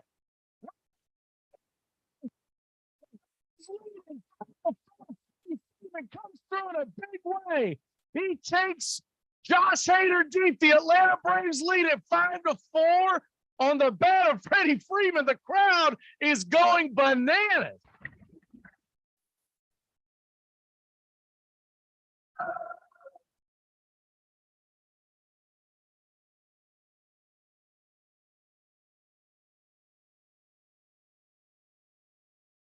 Welcome back to Braves Country Baseball. The Atlanta Braves lead 4-1. And they'll go back to work against Madison Bumgarner. The Mets got a trade done yesterday. I was speaking of before all heck broke loose in the last inning. It's the first pitch misses inside to Ozuna. It's 1-0. He's 0 for 1 on the night with a fly out in the second. The 1-0 pitch misses off the plate, well wide of the mark. It's 2-0. Tyler Naquin is a left-handed batting outfielder. So he's really coming in as a platoon guy. He's got 7 home runs, 246 batting average, and 187 at bats. The 2-0 swung on and hammered down the left field line, but plenty foul. It's 2-1. By the way, Alcantara and the Marlins got out of that mess I was referring to last inning. The 2-1 pitch is swung on and pulled foul once again. It's 2-2. Hit the scoreboard real quick. St. Louis leads Washington 3-1. into the fifth. Philadelphia trails the Pirates 1-0 in the fifth. Yankees 3-0 over the Royals. That game is in the fifth. The 2-2 pitch, curveball misses outside, just outside. Good eye by Ozuna. It's 3-2. Toronto is at home against Detroit, and they lead it. They tied, 1-1 now. Cleveland and Tampa, they are tied at 1 apiece. That game is in the bottom of 4. The 3-2 pitch is swung on, pulled foul down the third base line towards the dugout. We'll do it again at 3-2. Red Sox and Brewers are scoreless, bottom of 4. And everything else is either just getting started or later on tonight. Here's the 3-2 pitch in. It is fouled back, fastball, 90 miles an hour, outer edge. We'll do it again at 3-2. So the arms race has began in the trade world of Major League Baseball. Yankees getting Benintendi from the Royals as the 3-2 pitch is swung on and fouled back against the screen. We'll do it again at 3-2. And the Mets getting Tyler Naquin. Now, Benintendi was more of a coveted piece. Yankees had to give up 3 relievers for that. Naquin more looked upon as a platoon player, a guy that can play against right-handed pitching versus Kanya in left field. The 3-2 swung on and fouled back. We'll do it again. This is going to be the 10th pitch of the at bat when it comes to the plate. Good job of fighting these pitches off by Marcell Ozuna. Standing on deck is Rosario. Arcia in the hole. The 3-2 delivery fouls it back again. Change up, outer edge. That was probably ball 4. A little too close to take for Ozuna's liking. We'll do it again. A full count. Bottom of the 4th, 4-1 is your score. Atlanta leads it. Here's the payoff pitch, and it's grounded foul down the third base line. We'll do it one more time. It's 3-2. I don't know if I've ever seen Ozuna work such a long count. This is going to be the 12th pitch of the at bat. Nothing else. He's wearing out Bumgarner. He's at 60 pitches, and he hasn't not gotten an out yet here in the 4th. Bumgarner started and then stopped, and now he starts it up again. The 3-2 pitch is swung on and fouled off the plate and then ricochets off Ozuna's bat as he did the follow through. See a lot of these names being mentioned for trade rumors. Thought it'd be a good thing to talk about tonight. The thing is, any of these guys that they keep talking about for the Orioles, I don't think they're selling. The 3-2 from Bumgarner swung on and hit high and deep into left field, but it's going to die just off the warning track. Peralta's got it for out number 1. What a great at bat by Ozuna. He gets the out, but he forces 13 pitches from Bumgarner. Remember that later on. They have to go to the pen early. That brings Eddie Rosario to the plate. 158 with 2 home runs. Of course, we all know he started the season off 3 for 44. The first pitch is on the way from Bumgarner, and it's taken. Cutter, top shelf for a strike. It's 0-1. So I did not jot down any of the Baltimore players because I would just be shocked if they sold. They're right there. The 0-1 pitch misses wide. It's 1-1. Really quick on if you look at the standings out in the American League wild card race, Toronto is the 1 seed, Seattle the 2, and Tampa Bay the 3. As the 1-1 pitch to Rosario is fisted foul, and catcher's going to try. Did he make the catch? He make a sliding effort, and it comes out of his glove. Man, I didn't think he had a chance at that. He paused for a second. He realized the ball wasn't going back as far as it first looked. Carson Kelly almost makes one heck of a sliding grab into the wall. It came out snow coned out of the catcher's mitt and fell to the ground. It's 1-2.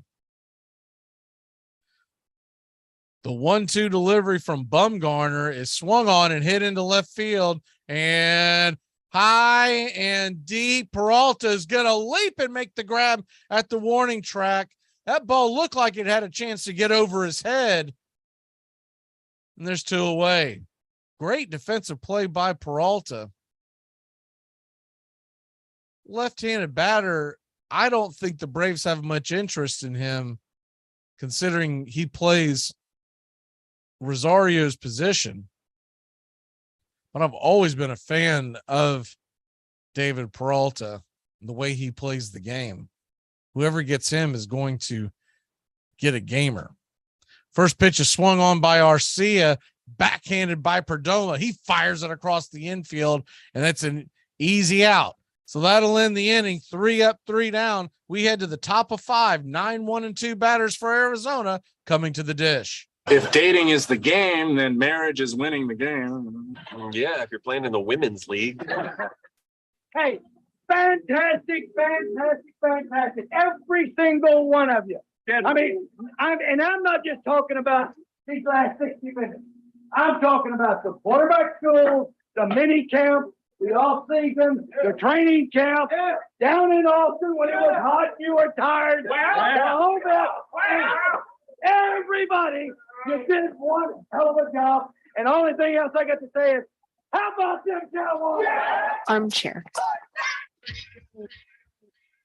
Protect his family from disaster, Steve used his camera phone. Done. By taking pictures of his important documents, Steve can always have them stored online. Learn more simple disaster prep tips at ready.gov. A message from FEMA and the Ad Council. Welcome to the jungle. Jim Rome on the air, noon to 3 Eastern, only on CBS Sports Radio. Hello? Hi, is Mark there? Yeah? It's me, Shannon. We met at Jack's party. Yeah, how can I forget? Wow, how you doing? I haven't heard from you in 9 months. Armchair. First thing about it, and this seems so obvious that maybe we overlook it. Baseball is a beautiful thing. It's more beautiful in an old park that's asymmetrical and quirky, but even in a dome with artificial turf, it's beautiful. The way the field fans out, the choreography of the sport, the pace and rhythm of it, the fact that that pace and rhythm allows for conversation and reflection and opinion and comparison.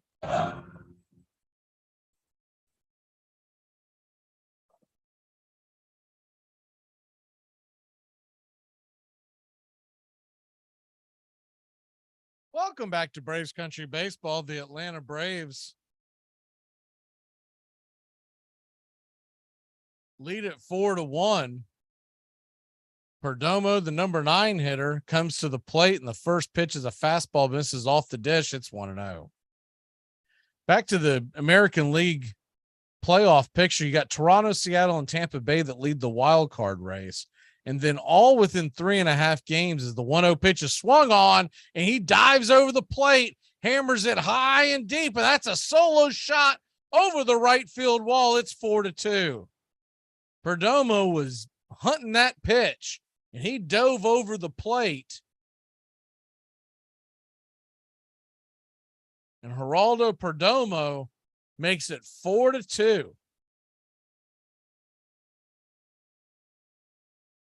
Perdomo, the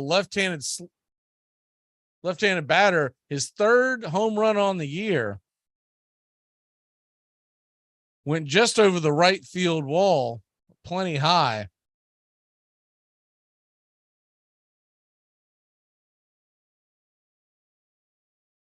And that'll bring up the leadoff hitter. The fastball is well wide of the dish. It's 1-0. 95-mile-an-hour fastball to Rojas. But all four of these teams are within striking distance of the American League wildcard: Cleveland, Baltimore, the Red Sox, and the White Sox. Baltimore, as the 1-0 pitch is fastball, check swing, taken for a strike. It's 1-1. Baltimore's had some bad years here recently, and if they can make a run at the playoffs, even if they don't make it, you got to figure they're going to try to do it for their fans. The 1-1 delivery is a curveball inside. It's 2-1. In the National League, on the outside looking in, you got San Francisco 3 out, Miami 5 out, and Arizona 6.5 out. 2-1 pitch is a curveball, misses over the edge, and it's 2-2. So any of those teams that I mentioned, I don't think they're sellers, but possibly Arizona. And probably Miami as well. That is a big amount of games and a lot of teams to leapfrog. So the 2-2 pitch is grounded up the middle. Dansby's got it. He'll shovel it over to first, and there's 2 away. I'm sorry, 1 away. First out of the inning. 6-3 put out. Dansby was covering right over the second base bag. That's one of those shift outs. 5-6 years ago, that's a single up the middle.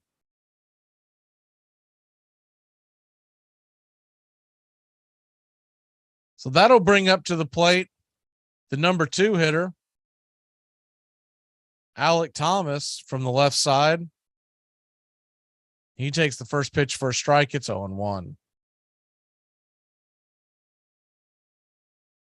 The 0-1 pitch is swung on and hit towards left field. On his horse is Eddie Rosario. He'll make the grab, and there's 2 away. So some of the players that will definitely be available.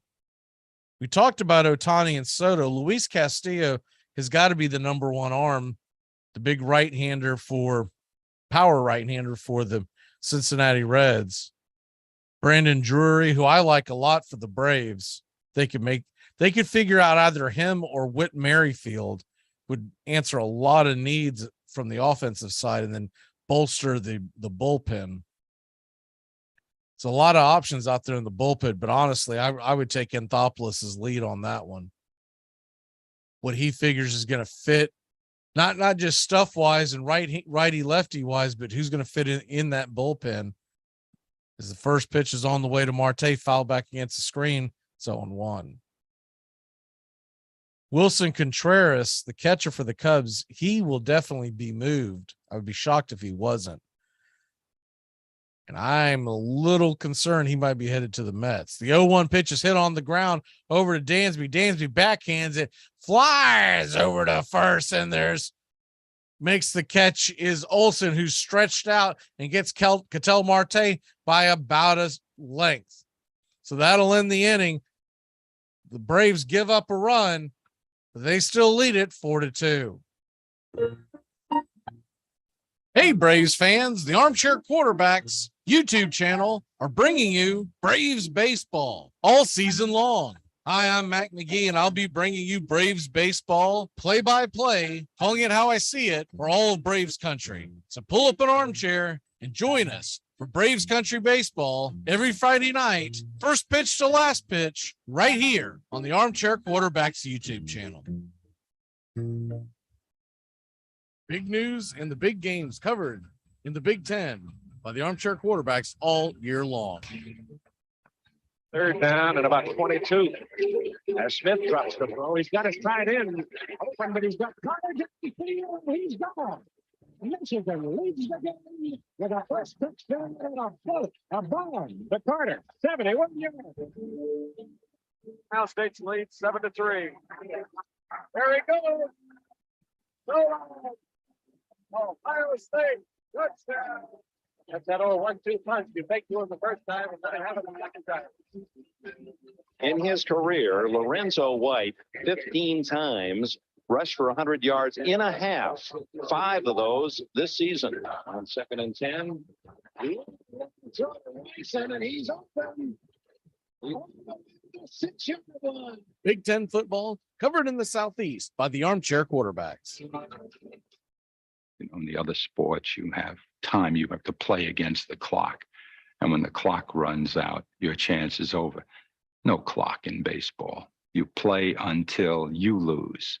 And if you can keep that rally alive, if you can keep going, if you can keep getting hits, you can play until a week from now. Nothing stops you.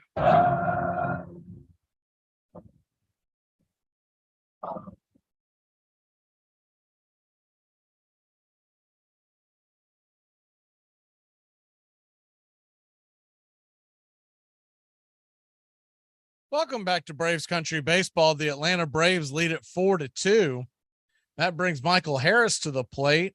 Madison Bumgarner back out there on the bump, and Harris is going to drop down a bunt. Can he beat this out? He's busting it down the line, and the throw is wild. Now Harris takes a wide turn, is going to try to make it a second, and he gets gunned down.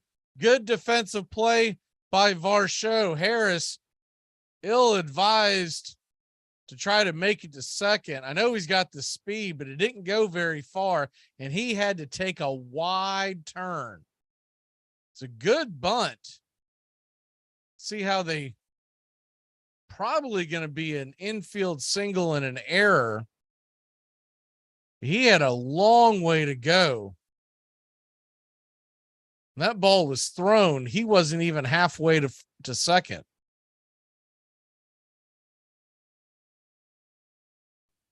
So what could have been, and there's one away for Acuna. Ronald Acuna Jr. 1 for 2 on the night. First pitch is a curveball low down below the knees. It's 1-0. Acuna singled in the third inning, scored a run. Braves scored 3 in that inning. Other guys that are going to be on the move, the Braves may have an eye for is the 1-0 pitch is on the way. Swing and hammered high and deep and just foul upper deck shot by Acuna. He absolutely destroyed that ball, but it was plenty foul. And it's 1-1. So a loud strike. Ian Happ is another guy that can play second base and outfield. The 1-1 pitch is inside, called for a strike. I guess it's 1-2. A wish list the Braves could make up for is the 1-2 pitch is on the way and swung on and banged foul off the plate. It's 1-2. Frankie Montas, the right-hander from Oakland, I don't think Atlanta's going to give up enough to get him. Josh Bell is another great stick, but doesn't give you a lot of leeway considering the fact that he plays first base and not very well. And of course, DH. The 1-2 pitch misses outside, curveball. It's 2-2. It's a great switch hitting batter,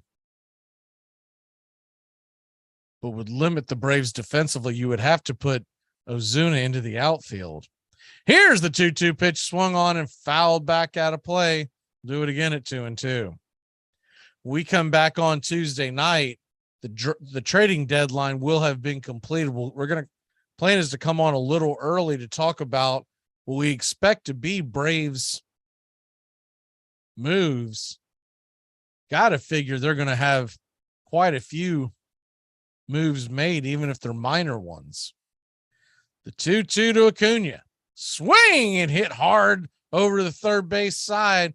Backhanded and scooped up by Rojas. He fires it across the diamond and gets Acuna by, a millistep.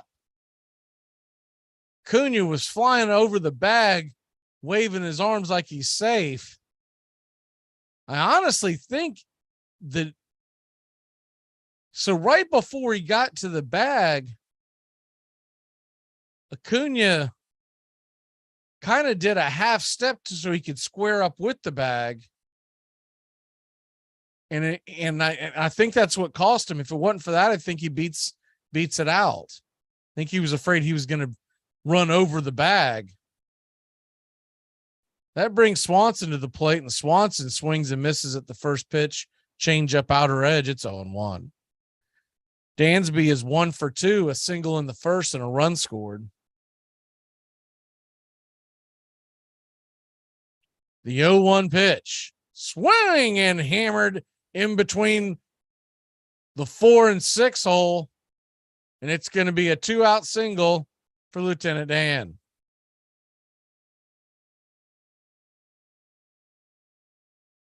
They were playing a little bit of a shift. Swanson hit them where they ain't. Up the middle and off to the left-hand side. Ketel Marte was playing close to the second base bag, but in between second and where the shortstop stands is where the ball went. Here's the first pitch by Riley. Riley hits it hard and deep into left field. It's going to go off the warning track. They're going to send Dansby around. He's going to fly around third and safe at the plate. It's 5-2 Atlanta. Riley with another double. He is absolutely owning, and I mean owning, Madison Bumgarner. Austin Riley, 3 for 3 on the night, 2 hard hit doubles and a home run. You don't see many people own Madison Bumgarner, but Austin Riley's got the papers. It's 5-2 Atlanta.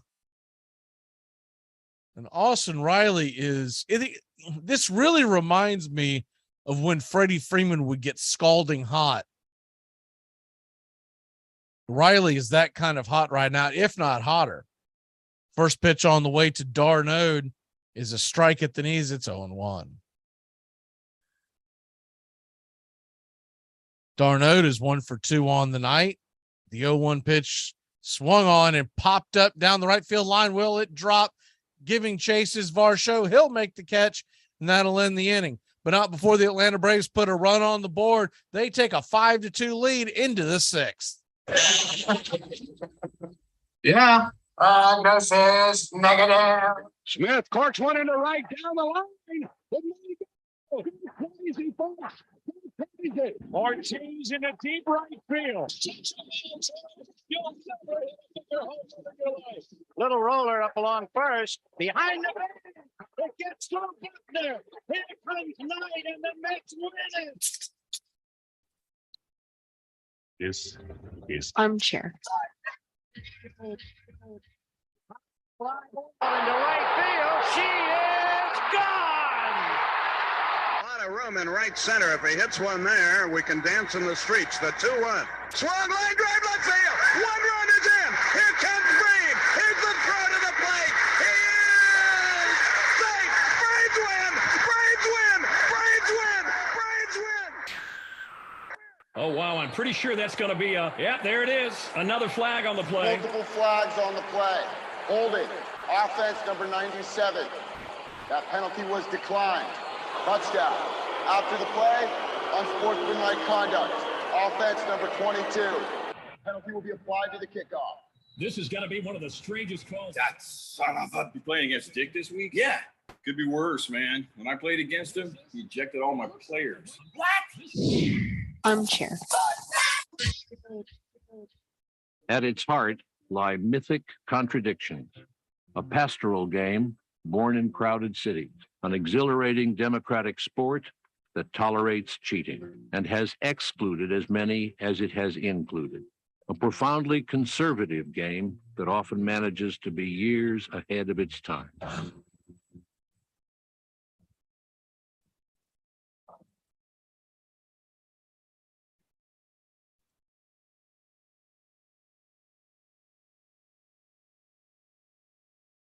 Welcome back to Braves Country Baseball. Atlanta leads it 5-2, and I just saw a statistic at the break. So Austin Riley for the month of July, coming into tonight, was hitting .413 with 10 home runs.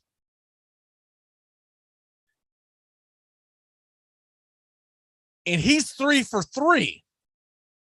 First pitch is a fastball, misses inside to Christian Walker. It's 1-0. That is absolutely scalding hot. The 1-0 pitch is bounced foul off the plate. It's 1-1.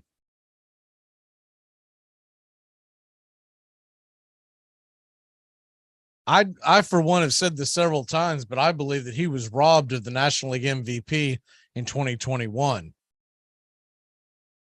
Bryce Harper had no business winning it. He didn't do anything down the stretch. The 1-1 pitch is hammered to the shortstop side. Arcia is standing there in the shift and makes the catch. There's one away.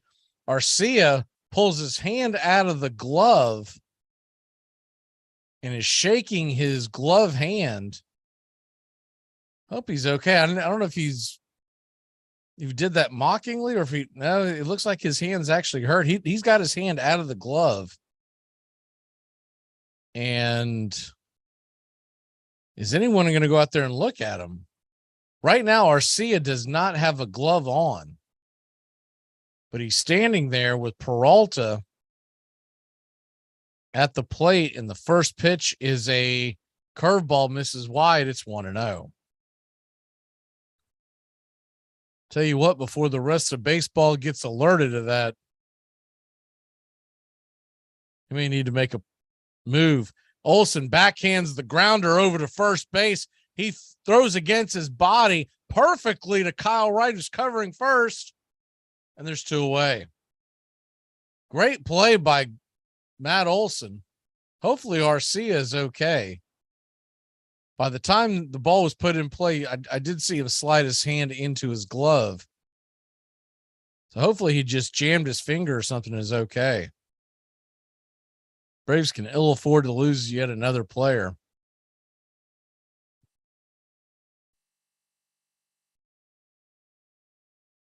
That's going to bring up to the plate from the left-hand side, Dalton Varsho. And the first pitch is on the way to Varsho. It's a fastball, top shelf for a strike. It's 0-1. Kyle Wright is sitting at 77 pitches on the night. So if he can get through this inning with 2 away already, he may be in line to go out for inning number 7. Giants have placed Jock Peterson in the concussion protocol. That was from last night. I don't know if y'all saw that last night. The manager, ex-Brave catcher, David Ross, is the 1-1 pitch is called for a high curveball strike. It's a 1-2. He got into it with the Giants dugout, and there's a picture circulating the internet where he's got both of his bird fingers and flipping off the San Francisco dugout. 1-2 pitches pulled foul, banged to the first base side, and it's 1-2 once again. Pretty funny stuff from David Ross. I saw the picture pop up today. I was like, what am I looking at? And I had to go and read the caption. It's there's not a lot of managers I would expect to do that. Maybe a Lou Piniella or a Billy Martin. The 1-2 misses outside, and it's 2-2. Changeup, it just kind of got away. His changeup from time to time tonight, it's kind of had like 2 seam actions, kind of like tails off. Varsho 1 for 2 on the night. And the 2-2 pitch, curveball, called for a ball. Kyle Wright wanted that pitch, man. He was dancing towards the dugout, had to put on the brakes. We'll do it again. It's a full count. It's about that time to turn back time here on the Braves Country Baseball. The 3-2 pitch is hit hard right at Olsen. He'll make the catch. That was an atom ball to end the inning. So 3 up, 3 down. We'll grab the bats. Olsen, Ozuna, and Rosario coming to the plate. Well, yeah. For me and the Lord, we got an understanding. We're on a mission from God. TGIF on the Armchair Quarterbacks. Justin Waller and Mac McGee are back at it 6 p.m. Eastern to 7 p.m. Eastern every Friday evening right here on the Armchair Quarterbacks YouTube channel and your local CBS Sports affiliates. We're talking the NFL, Major League Baseball, Southern football, so grab you a cold one. It's finally Friday on the Armchair Quarterbacks, 6 p.m. Eastern to 7 p.m. Eastern. Waller and McGee getting you ready for your sports weekend.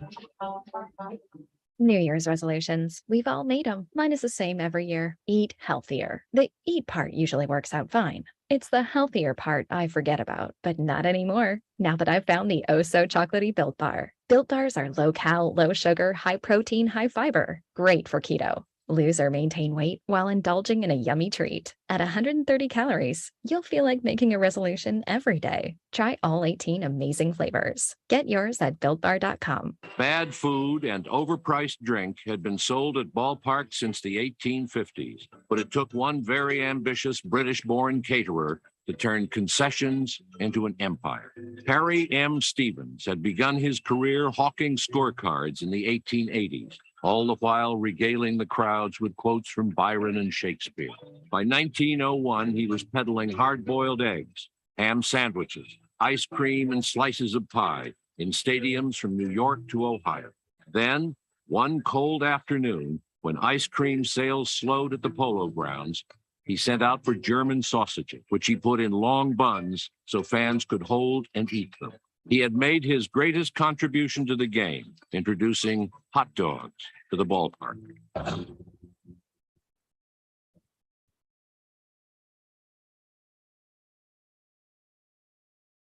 Welcome back to Braves Country Baseball. The Atlanta Braves lead at 5-2, and the first pitch is on the way to Olson. It's off the plate for a ball. It's 1-0. Olson's 0 for 2 on the night. Madison Bumgarner with the 82nd pitch of the evening, swing, and right over the top of that one is a cutter at the knees, and it's 1-1. Matt Olson now batting .251 on the season. The 1-1 pitch way outside for a ball. It's 2-1. Baltimore has tied it up with Cincinnati. That game is tied at 2 apiece. Heading to the 7th, the 2-1 pitch outside for a ball, 3-1.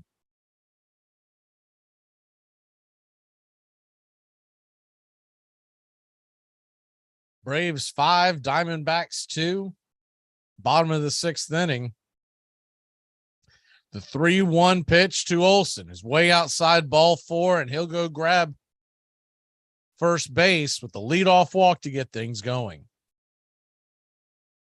That'll bring Marcell Ozuna to the plate.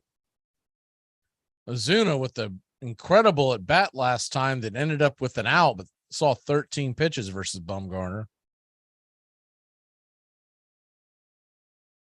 Time to turn back time, and on this date in 1908, the great Rube Waddell, pitching for the St. Louis Browns, struck out 16 Philadelphia A's.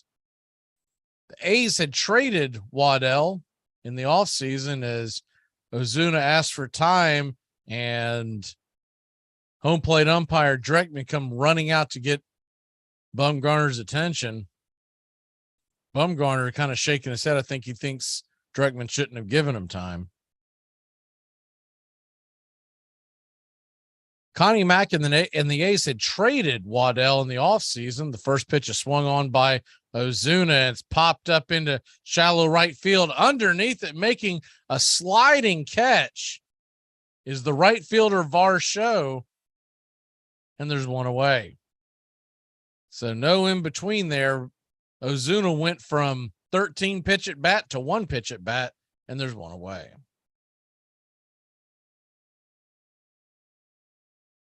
On this date, 1989, Randy Johnson, the big unit, got the win, though he walked Ricky Henderson 4 times.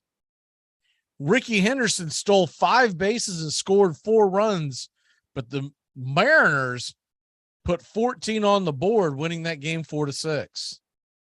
First pitch is wide for a strike, wide for a ball, to Rosario, and it's 1-0. Bumgarner kind of giving it to the umpire, so he's starting to argue back and forth with Dreckman. The 1-0 pitch down below the knees, ball 2, it's 2-0.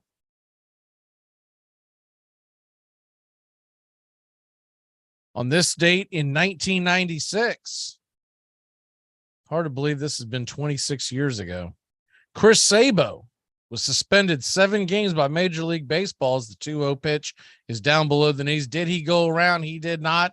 It is 3-0. Suspended 7 games for what people were calling a corked bat.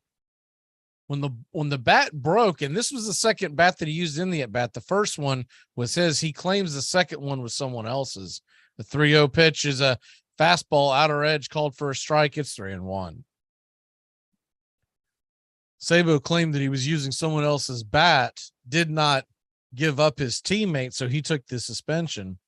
But when the second bat broke, as the 3-1 pitch is off the plate, ball 4, and it's a 5-pitch walk. So you got runners on first and second. That was off the plate. Bumgarner's complaining to Dreckman, but it's definitely off the plate. Dreckman is giving it right back to him.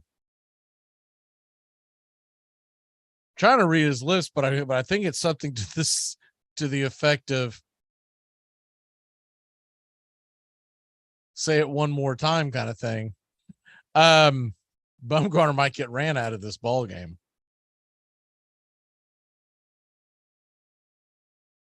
Dreckman puts the mask back on, and here comes Arcia to the plate. The first pitch to Arcia is a swing and a miss curveball, inner edge. It's 0-1. When Sabo's bat broke in 1996, rubber balls came rolling out of the bat. They used that to cork the bat. The 0-1 pitch is swung on and grounded over to short. It's going to be a tailor-made 6-4-3 double play to end the inning. So the Rosario and Olsen set it up, but Arcia grounds out into an easy double play. We'll be back in a flash heading to the 7th inning. They've given me less than 1 year to turn this place around. Forget about the way. This is not a damn democracy. We are in a state of emergency, and my word is law. I'm Amy Lawrence, and I'm up late, always, after hours, hanging out with you on CBS Sports Radio. Check it out, 2 a.m. Eastern, 11 p.m. Pacific.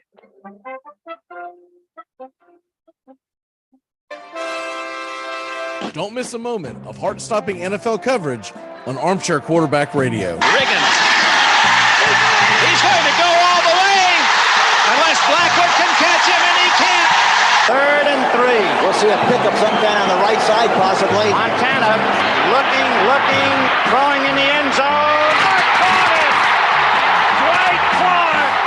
Only 12 seconds left to play 3rd quarter. Here's Marcus Allen cutting back upfield, and Marcus Allen could be gone. 74 yards for Marcus Allen. The quiet man of this football team, Scott Norwood. He can fire the shot heard round the world now. Here we go with 8 seconds to play. High drama here in the Super Bowl. But in the air, it's got the distance. It is. No good!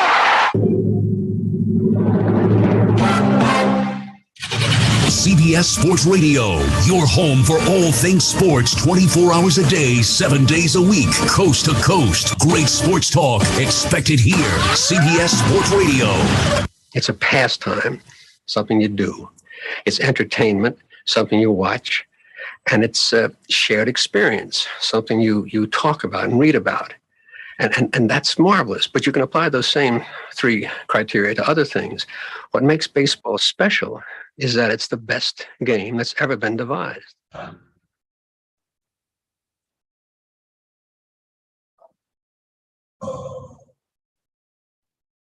Welcome back to Braves Country Baseball. Atlanta leads at 5-2 as we head to the top of the 7th inning, and Kyle Wright is coming back out. He has thrown 83 pitches, and he will face the 7, 8, and 9 batters to get things going here. One more for the turn back time. Braves country favorite. On this date in 2006, Julio Franco is the first pitch tries to drag the bunt is McCarthy. He pops it in the air, and charging on the play, making the play is Austin Riley. There's one away.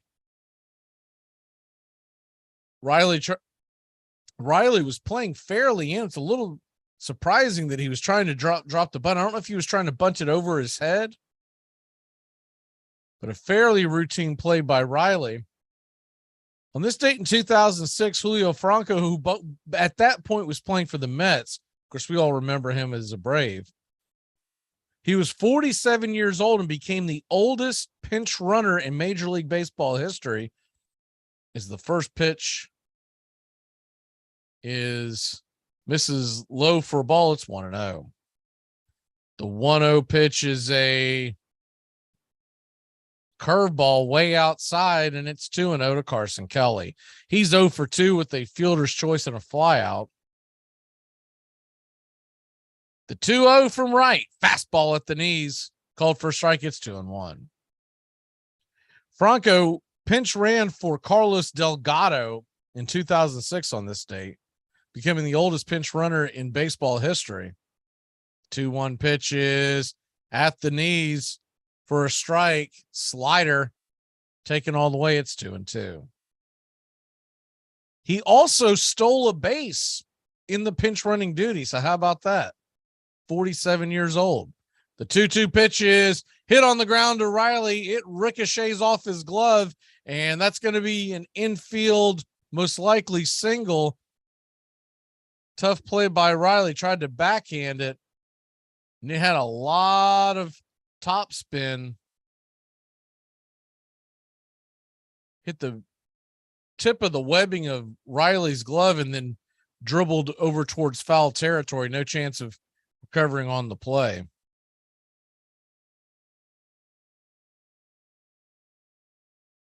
And it does look like they are going to give a base hit for that. So that brings Perdomo, who hit a home run the last time up, and the first pitch is a curveball outside, called for a strike. It's 0-1. Yeah, Julio Franco, on this date, was that 16 years ago, 47 years old, steals a base as a pinch runner. And that's on this date in history, turn back time. The 0-1 pitch is a curveball at the knees again, called for a strike, and it's 0-2. That was I believe that was a slider that Wright left over the plate last time up.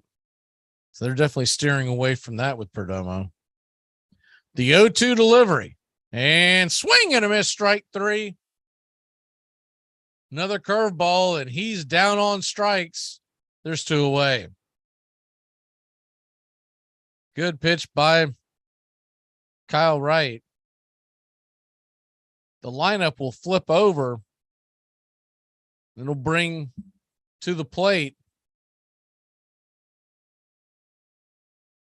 Josh Rojas, who's 0 for 3 on the night. Lefty-righty matchup.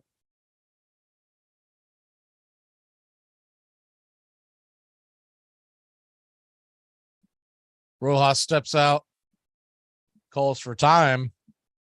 We'll reset again. Rojas is 0 for 3, 2 ground outs, a line out, batting .279, 6 home runs on the year. See, Charles Barkley is staying with TNT, turning down the Live Golf Tour. First pitch is at the knees, curveball for a strike. It's 0-1. Wright's really had that curveball working tonight.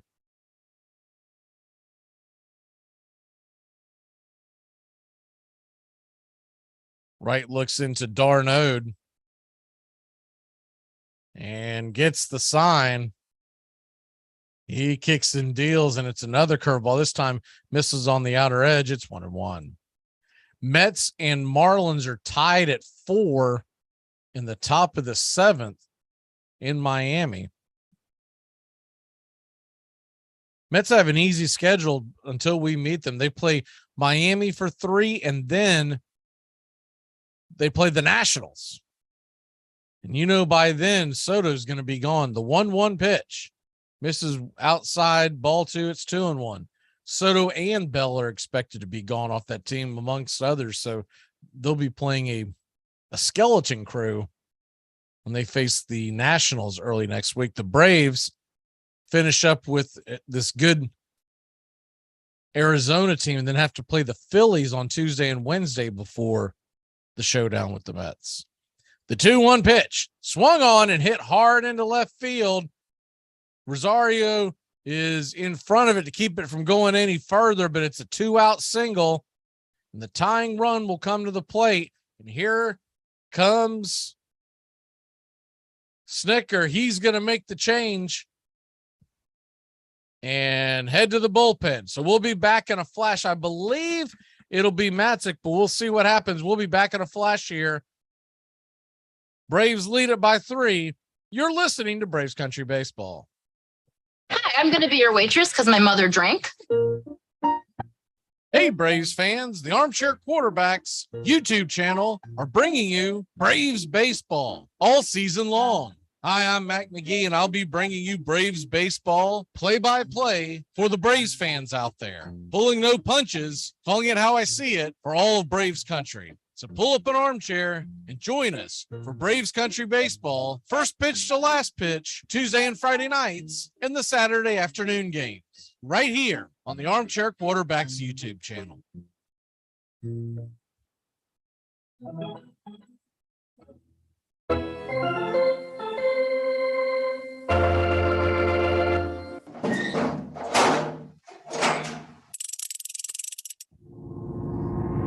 Must be sitting on the slider. The Braves standing room only now. Matzik trying to deliver in the biggest moment of his career so far. Runners on second and third, 2 away. The Braves lead by 2. Fastball swung on and missed. Sit down, baby. Matzik comes in and absolutely yaks the whole side.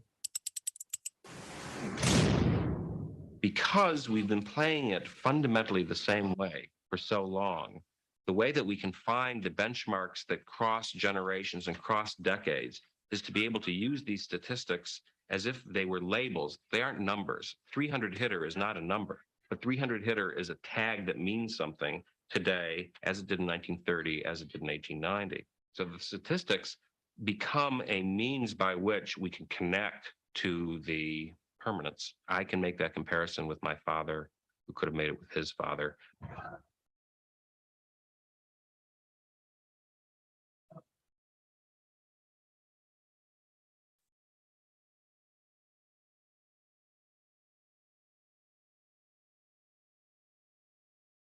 Welcome back to Braves Country Baseball. The Atlanta Braves lead at 5-2, and it's Dylan Lee.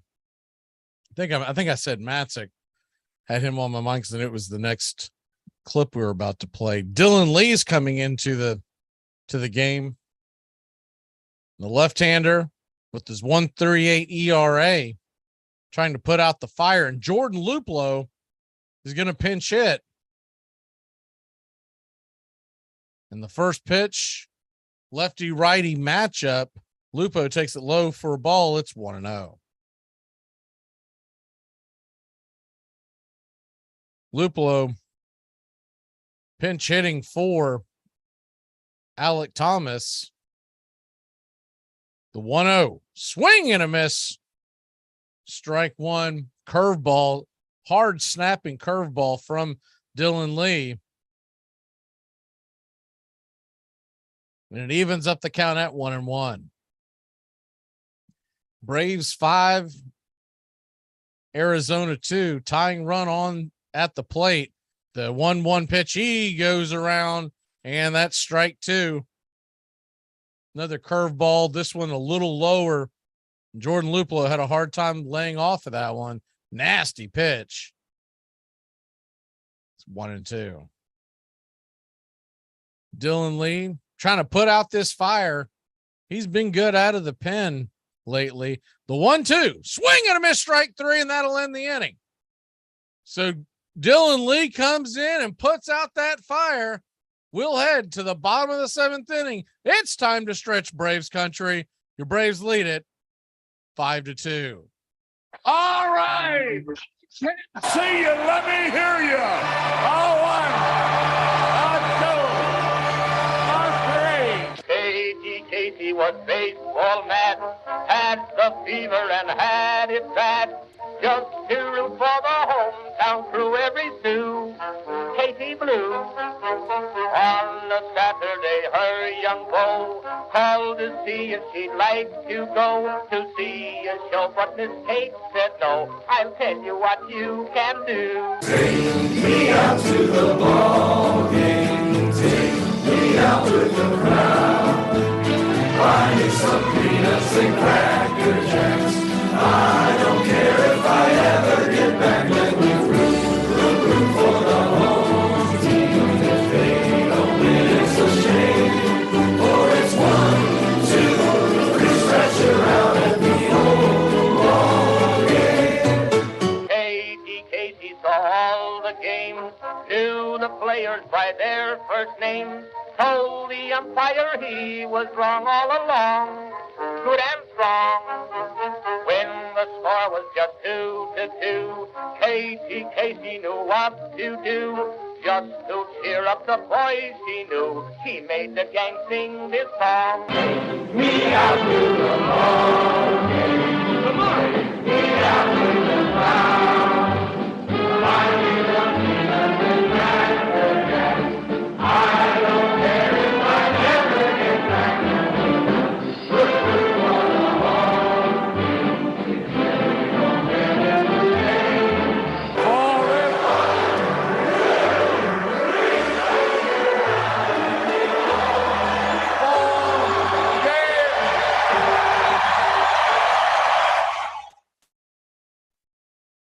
Welcome back to Braves Country Baseball.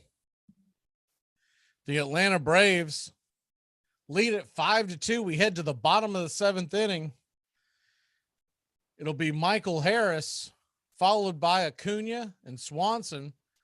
The right-hander Chris Davinsky is coming out of the bullpen for the Arizona Diamondbacks.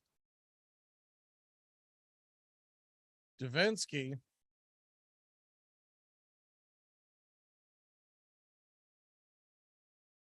has an 8.59 ERA on the year. The first pitch is swung on by Harris, and it's popped up.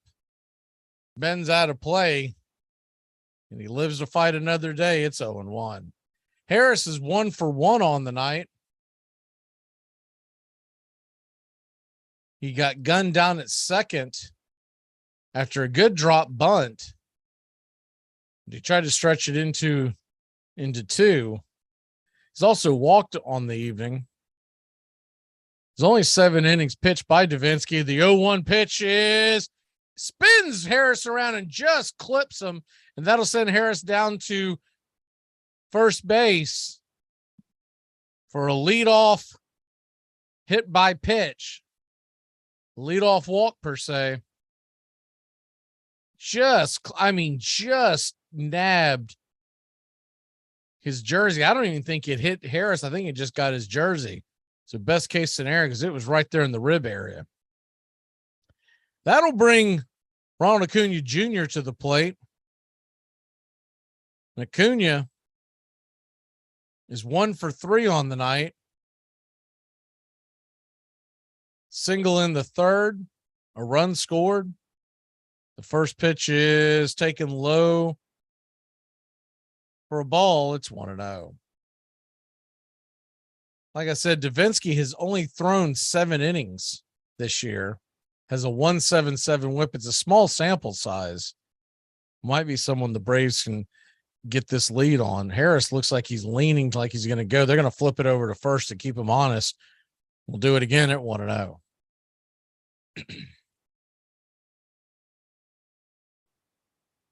Seventh inning, so it's time for birthdays. Happy 24th birthday to Sixto Sanchez of the Florida Marlins. Injuries is the 1-0. He's going to flip it over to first again. Not particularly close on these throws. But you would like to see Harris slide back in. It's kind of could nab him on the heel before he touches the bag. Sixto Sanchez, who was one of the hottest prospects in Major League Baseball, has been riddled with injuries by the Marlins.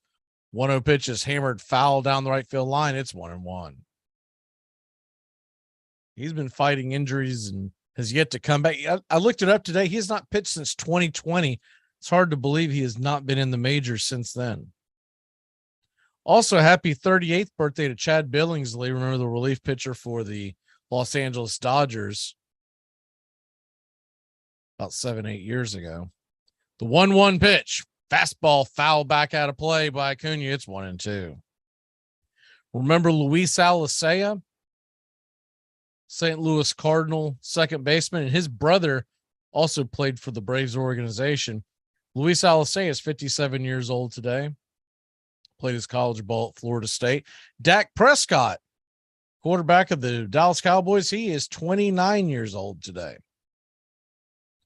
The 1-2 pitch to Acuna, and they're going to flip it over there to keep Harris close again. It's definitely has Davinsky's attention. Non-sports birthdays. Will Wheaton turned 50 years old today. Star Trek and Big Bang Theory fame.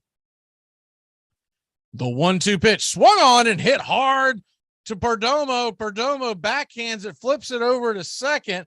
He'll get Harris at the force play, but Acuna stands on first with one away. Hard hit ball that Perdomo caught off the second hop and backhanded it. His momentum kind of carried him away from the play. No chance to turn two with Acuna's speed. Think he would have had a hard time getting Acuna had no one been on base. Acuna has definitely hit some balls hard today. First pitch to Swanson is on the way, and Acuna is going. He's got second base stolen by a mile. No throw even attempted. Dansby Swanson knew he had it stolen, so he went ahead and took the first pitch for a strike. It's 0-1. Good steal by Acuna and good baseball play by Dansby Swanson, getting that runner into scoring position.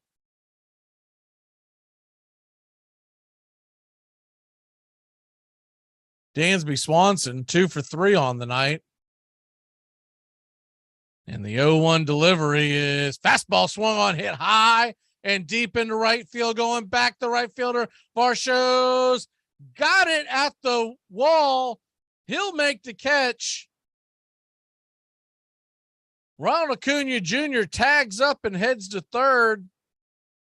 So there's 2 away.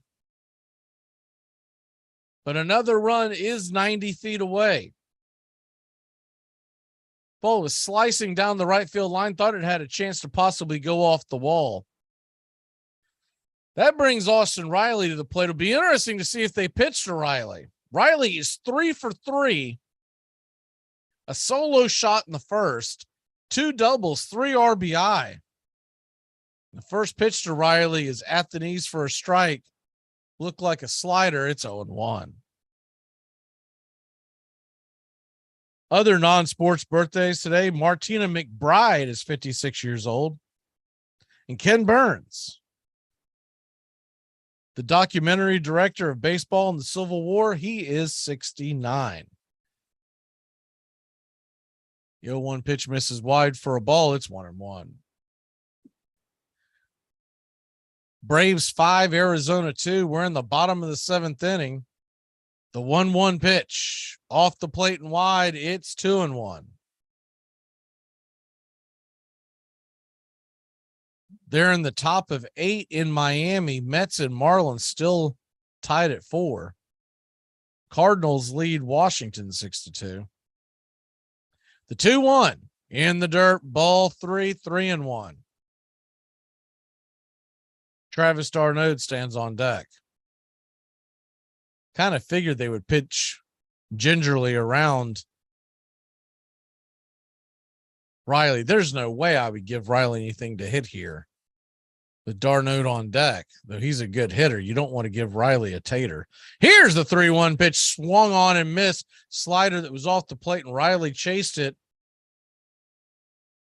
Full count at 3-2. Pittsburgh and Philadelphia, they are tied at 2 apiece. That's in the bottom of the 7th. How about the Royals 5-3 over the Yankees in the 8th? Detroit leads Toronto 4-2. They're heading to the 7th. Davinsky fires a 3-2 pitch, slider swung on and missed, strike 3. Riley went fishing after that slider, 2 pitches in a row, and that'll end the inning. So the Braves threaten but fail to score. We head to the top of the 8th. The Braves lead it by 3. The Almighty says this must be a fashionable fight. It's drawn the finest people. Tom has been a teacher for over 40 years. One day, I think one of the students had asked the question and he didn't remember the answer. I also noticed that he was letting his class out earlier than they were supposed to let out. I was really starting to worry. Levi and I talked about how it would change our lives, but he was there beside me. When something feels different, it could be Alzheimer's. Now is the time to talk. Visit alz.org/ourstories to learn more. A message from the Alzheimer's Association and the Ad Council. Let's keep the Dodgers in Brooklyn. Our house is not a home without some. But you know, I want to say one thing in all seriousness. I feel sorry for you people that don't drink. I mean it, because when you wake up in the morning, that's as good as you're going to feel all day. Armchair. Playoffs? Don't talk about playoffs. You kidding me? Playoffs? I just hope we can win a game. One summer day in 1839 at Cooperstown, New York, on the shores of Lake Otsego, the local academy was playing a game of town ball against Green's Select School. The rules of town ball were so loose that every hit was fair. The boys sometimes ran headlong into one another. That day, an academy player named Abner Doubleday sat down and on the spot drew up the rules for a brand new game. Called it baseball. Abner Doubleday would eventually become a hero at the Battle of Gettysburg, and his game would become the national pastime, or so the legend has it. Abner Doubleday really was a distinguished soldier, but he was at West Point, not Cooperstown, that summer. Never claimed to have had anything to do with baseball, may never have even seen a professional game.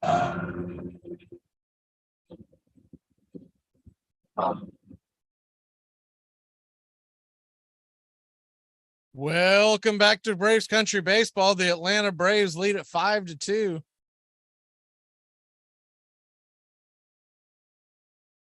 As we head to the top of the 8th inning, and Colin McHugh will step in. And the first pitch from Colin is a good slider at the knees to Ketel Marte for a strike. It's 0-1. Got to figure this sets up McHugh and then Kenley, unless the game gets out of hand. The 0-1 pitch misses inside for a ball. It's 1-1.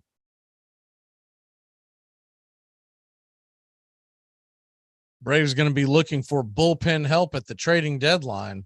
The 1-1 hit to the left side. Dansby's got it, throws off balance across the diamond, a rainbow over to Olsen. He makes the catch. And Marte is out. There's one away. Good defensive play by Dansby. I think his defense gets overshadowed so much. He had to throw not only off balance, but off his wrong foot because the ball was carrying him away. So he threw across his body as he was heading towards the dugout. Colin McHugh gave him a little clap because he kind of looked at us and said, man. And you know, Marte can fly. The first pitch on the way to Walker, Christian Walker fouls it off. It's 0-1. The Mets have taken a 6-4 lead in the top of the 8th. Had to have been a home run. Braves need to win to keep up with the Mets. For the 0-1 pitch is popped up. Underneath it is Olson. He'll make the easy out, and there's 2 away.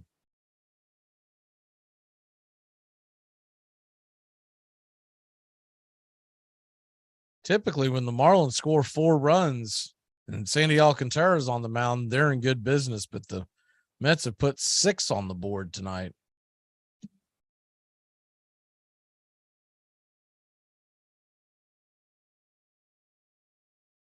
So McHugh trying to get a 1-2-3 inning going here. He'll face David Peralta. Peralta's 0 for 2 on the night. Righty-lefty matchup.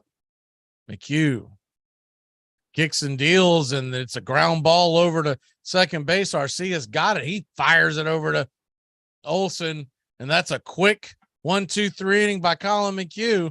We'll head to the bottom of the 8th inning. Atlanta leads it by 3. Why is there a pancake in the silverware drawer? I mean, why is there silverware in the pancake drawer? Enjoy sun-drenched days, epic stays, and plenty of room to roam in Greater Fort Lauderdale. Our hotels, attractions, and restaurants have taken the Visit Lauderdale's Safe and Clean pledge, so you can relax and explore with confidence. When you're ready for that well-deserved staycation, our 23 miles of golden beaches await. Find wide-open spaces to hike, bike, kayak, and paddleboard. Visit your favorite attractions, then dine out in style in socially distanced dining rooms or al fresco on waterfront patios. Learn more at sunny.org.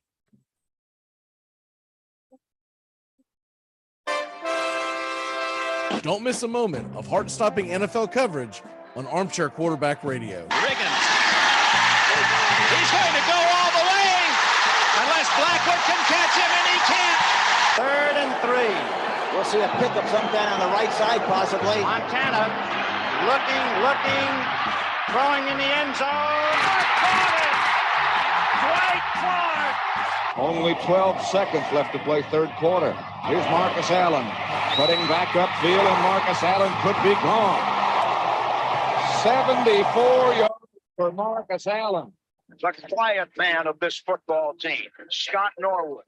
He can fire the shot heard round the world now. Here we go with 8 seconds to play. High drama here in the Super Bowl. But in the air, it's got the distance.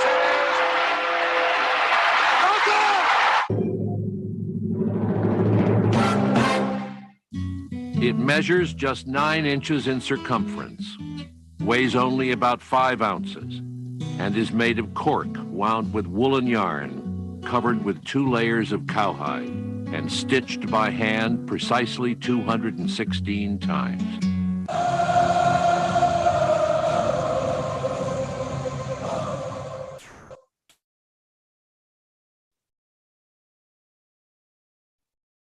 Welcome back to Braves Country Baseball. The Atlanta Braves lead at 5-2, trying to get a little more cushion. As we head to the bottom of the 8th inning, it'll be Darnode, Olson, Ozuna. If anybody gets on, Eddie Rosario. Luke Weaver, the ex-starting pitcher, is into the game for the Diamondbacks. He's pitched only 15 innings this year, coming off of injury. An 8.22 ERA, 5 walks and 19 strikeouts. Of course, he is the brother of Jared Weaver, younger brother.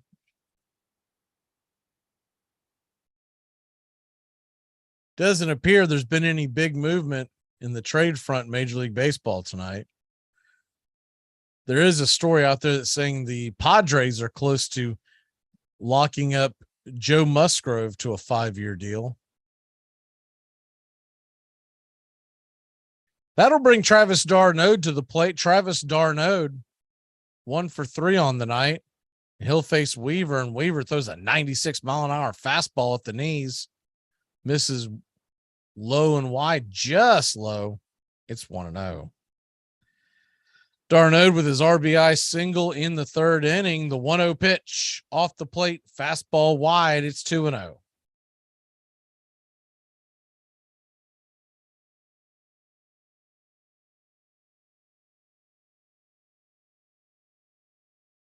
The 2-0 delivery from Weaver to d'Arnaud. Righty-righty matchup. Swing and fouls it back out of play off the screen.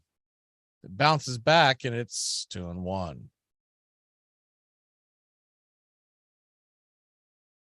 Pittsburgh and Philadelphia, they are still tied up at 2 in the 8th inning. Cleveland leads Tampa 4-1. The 2-1 pitch swung on and popped up high over towards the first base dugout. It'll bend foul. We'll do it again at 2-2.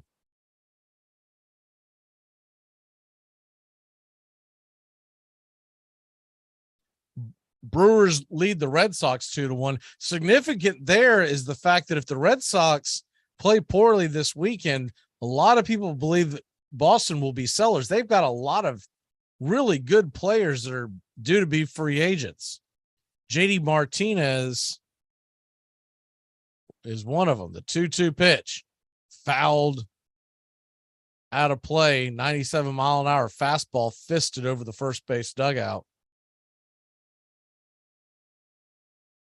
JD Martinez would be perfect addition for Atlanta.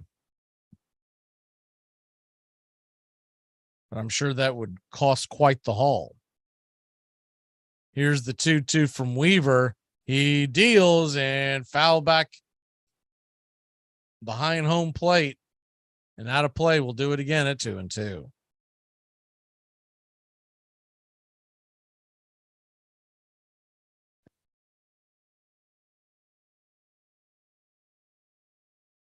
I think the most intrigue that I have is to see what the Braves do bullpen wise. You know, they're going to go after, I think, probably 2 pieces. The 2-2 swing and fouls it down the right field line. We'll do it again at 2-2. Last year, it didn't really pan out. The guys we had just started pitching really well. Last year, they went out and tried to get Rich Rod from the Pirates, and everyone thought that was going to be a good addition. He started out okay, and then he just fizzled. Braves didn't even have him on the World Series roster.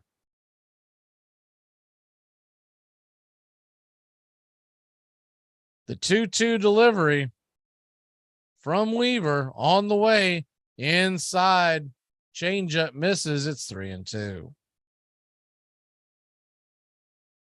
Cubs and Giants have yet to get going out there. That's another team, the Giants, if they lose a few games and fall out, they may become sellers.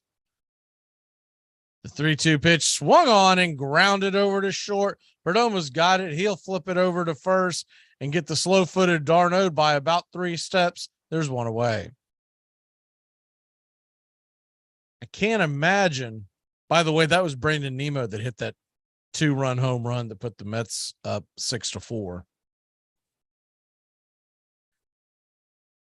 And that game is heading to the bottom of the 4th inning. Bottom of the 8th inning, excuse me. That brings Matt Olson to the plate. He is 0 for 2.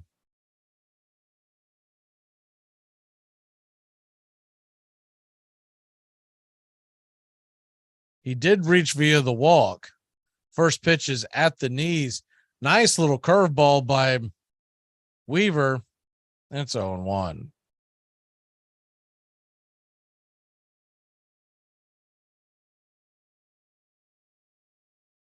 I know a lot of Braves fans keep mentioning big names for the Braves to go get as the 0-1 pitch misses wide.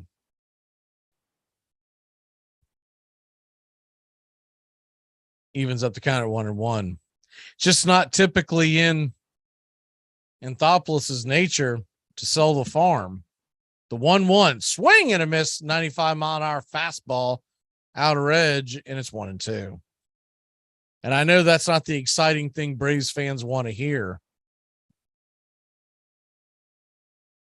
But it has worked out, not only just the World Series championship, but also they've been extremely competitive and gotten better every year since Anthopoulos has been there. The 1-2 swung on and grounded into the shift. Be an easy play by Marte. And there's 2 away. He flips it over to first. 4-3 on the putout. That'll bring Marcelo Ozuna to the plate. Ozuna 0 for 3. Another batter the Braves really were hoping would get going. Remember, Braves still have him for another 2 seasons. They're kind of stuck that, he doesn't play a good defense. So they're kind of stuck where he's going to be the designated hitter. He hasn't played poorly enough to DFA him, but you want more out of him than what you've gotten. Here's the first pitch to Ozuna, is a swing and a miss. Curveball below the knees. It's 0-1.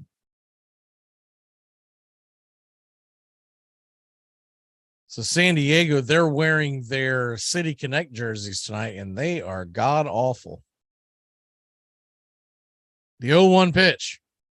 Swing, fouls back out of play. It's 0-2. Looks like a pint of sherbet ice cream exploded all over their jerseys. My word. Weaver digs in on the 0-2 pitch to Ozuna. Kelly sets the mitt high. Here's the 0-2 pitch, swung on and grounded hard over to short. Perdomo's got it. He throws it across the diamond, and that'll end the inning. 6-3 put out, and the Braves go down quietly. We head to the top of the 9th inning. Atlanta leads it by 3. This portion of the show is being brought to you by Whatever We Have in Stock Are Us, your one-stop place to shop for whatever we happen to have lying around at the time. Hey, Braves fans, the Armchair Quarterbacks YouTube channel are bringing you Braves baseball all season long. Hi, I'm Mac McGee, and I'll be bringing you Braves baseball play-by-play for the Braves fans out there. Pulling no punches, calling it how I see it for all of Braves country. So pull up an armchair and join us for Braves country baseball, first pitch to last pitch, all season long, right here on the Armchair Quarterbacks YouTube channel. I apologize for the distractions. It's not what he said, you ignorant wretch.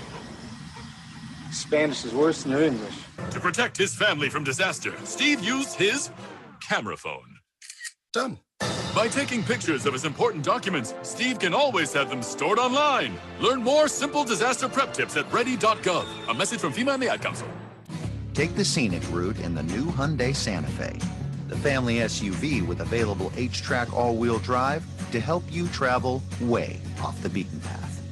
Find new adventures together in the Hyundai Santa Fe. I see great things in baseball. It's our game, the American game. It will take our people out of doors, fill them with oxygen, give them a larger physical stoicism, tend to relieve us from being a nervous, dyspeptic set, repair these losses, and be a blessing to us. Walt Whitman.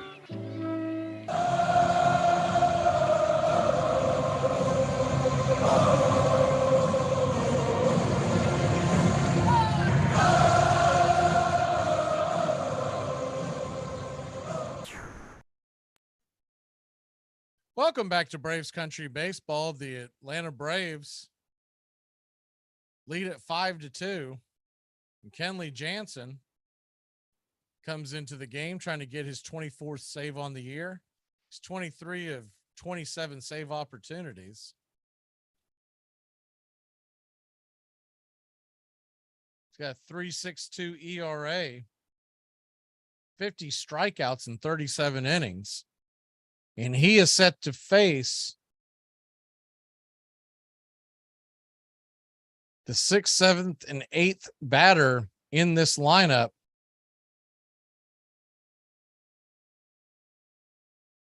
Daniel Varsho from the left side of the plate stands in. He is 1 for 3.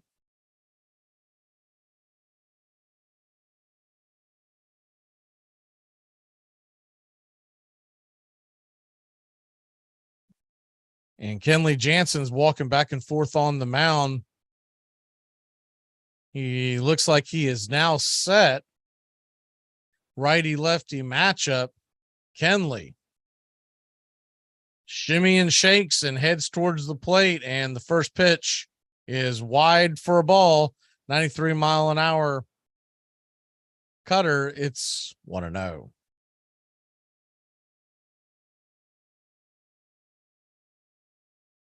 One-0 pitch from Jansen to Varsho, and he kicks it in, throws it high and out of the zone. It is now 2-0.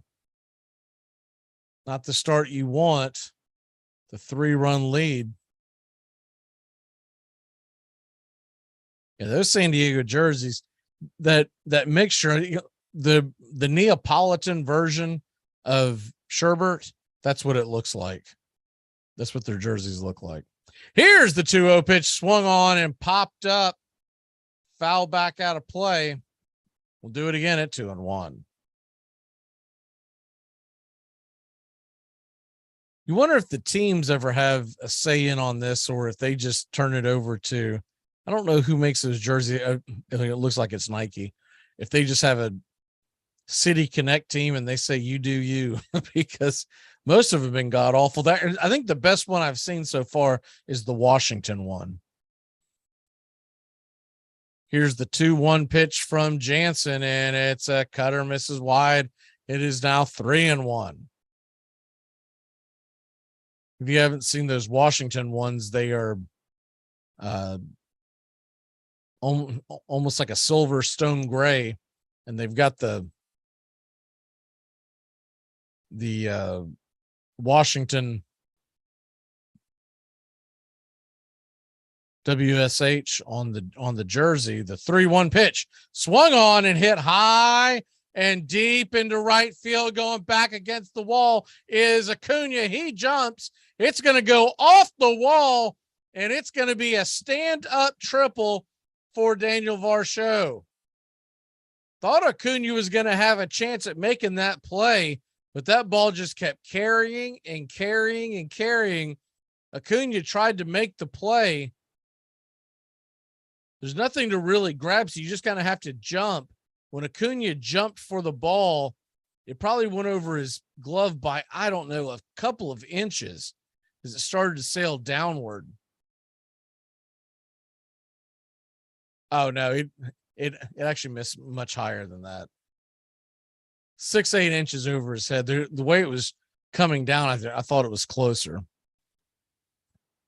So here comes McCarthy, and he takes the first pitch for a strike. It's 0-1.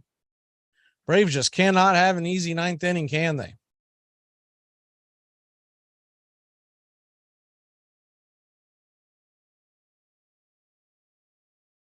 Kenley Jansen still has a batter to play with as the tying run is on deck, not at the plate. The 0-1 pitch swung on and missed. Cutter outer edge, 95 miles an hour. It's 0-2.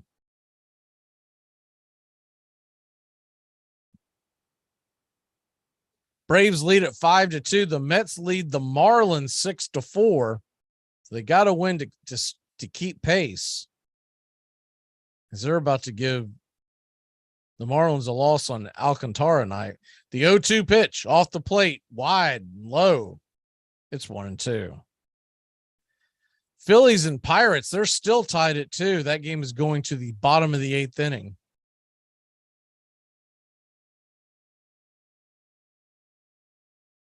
As far as National League games of interest,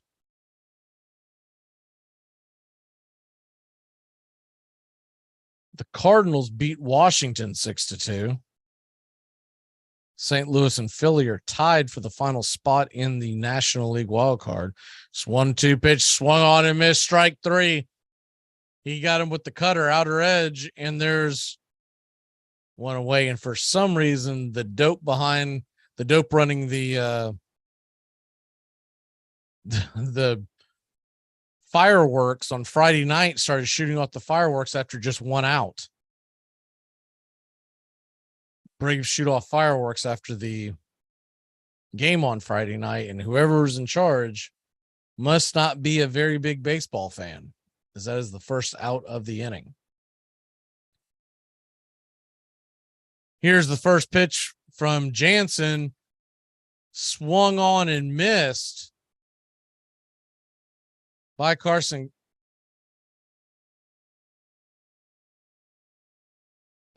Kelly. He's 1 for 3 with a single in the 7th. Righty-righty matchup. The 0-1 pitch is swung on and missed. Cutter, same spot, and it's 0-2. Kind of top shelf inner, little high, like right in his kitchen, and he's chased it 2 times.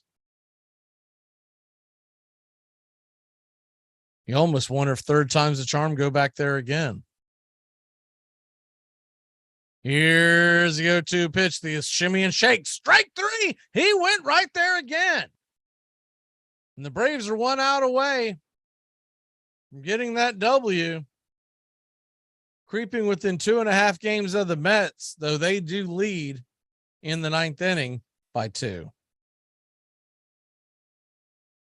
Braves are back at it tomorrow.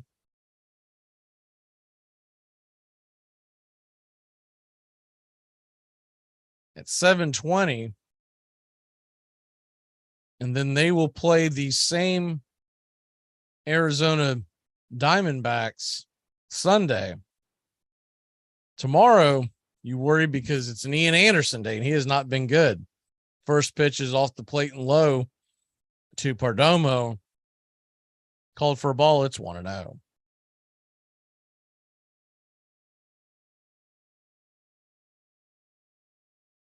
Sunday, it's the traditional 1:35 first pitch. Max Fried versus Kelly.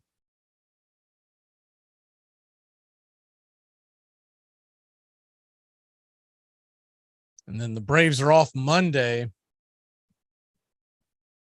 So you'll get Strider on Tuesday. The 1-0 off the plate misses wide. Slider looked like. It's 2-0. Perdomo already hit a home run earlier in the game, a solo shot.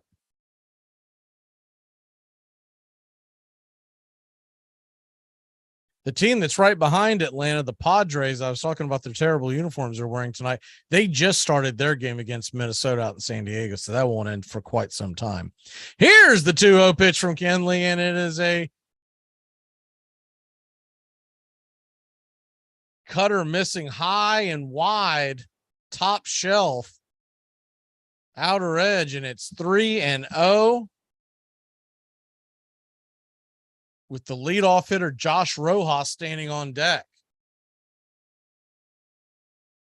Last thing Snicker wants to see is the tying run at the plate.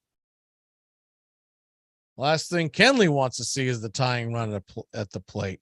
Here's the 3-0 pitch, and right there, top of the zone. And that was a strike, but they called it a ball. So it'll be a 4-pitch walk. Puts the tying run on the plate. Runners on first and third, 2 away.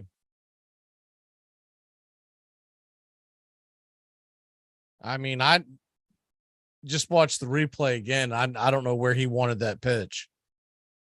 Dregman in general has called a pretty decent game, but he's blown, let's say, 3 or 4 calls in big spots. But in general, pretty consistent ball game. Not one of our worst ones we've seen.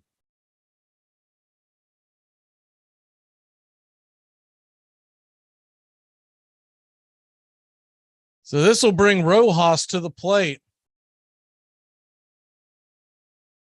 Josh Rojas does have 6 home runs on the year. Batting .282.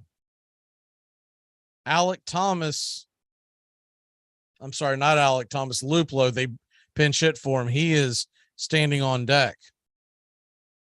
The Braves playing the infield pretty straight up, a little bit of a shift for the left-handed batter, but Swanson is standing to the left of second base.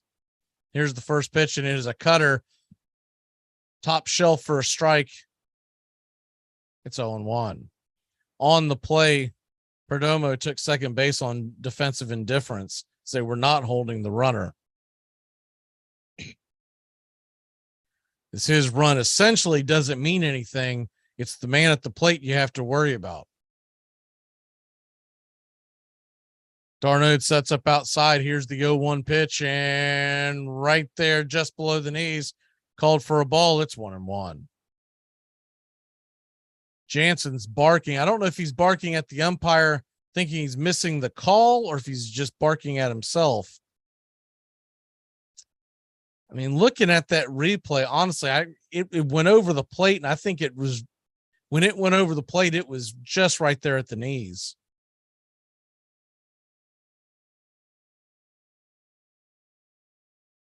He's already gotten into it with Bumgarner. Here's the 1-1 pitch on the way and swung on and missed. Strike two.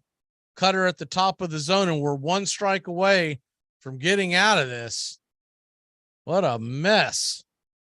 Like I said before, the Braves just do not know how to have a clean ninth inning. 2 on, 2 out. Braves lead by 3. The tying run standing at the plate in the name of Josh Rojas, who's 1 for 4 on the night. It's a lefty-righty matchup. They set up outside. Kenley shake, rattles, and rolls and throws one in the dirt. It's 2-2. Darno was set up on the outer edge of the plate, and he missed it over the plate, but at least it was well below the knees. So he'll live to fight another day. So deuces are wild here. 2 on, 2 out, a 2-2 count. The Braves lead at 5-2. Kenley Jansen looks in. He shake, rattles, and rolls and misses it high. Ball 3, 3-2. Unbelievable. We now have a full count to Rojas.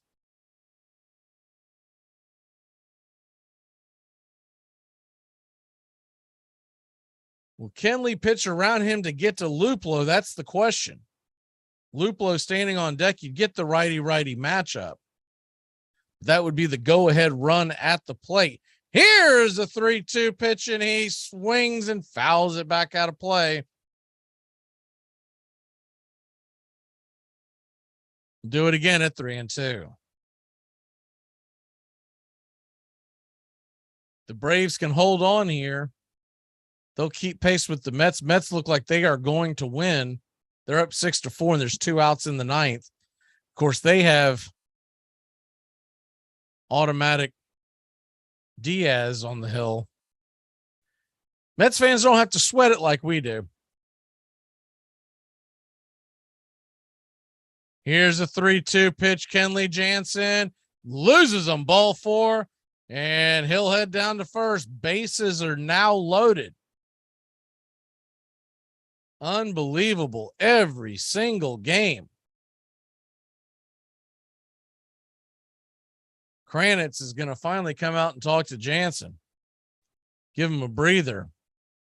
I don't think there's a whole lot he can talk to him about, but hopes to get him a breather as he's about to face Luplow. Everyone's coming out to the mound to talk to Kenley. See if they can give him a sign of encouragement. The Mets, by the way, they did win their game. So that one is over. They went 1-2-3.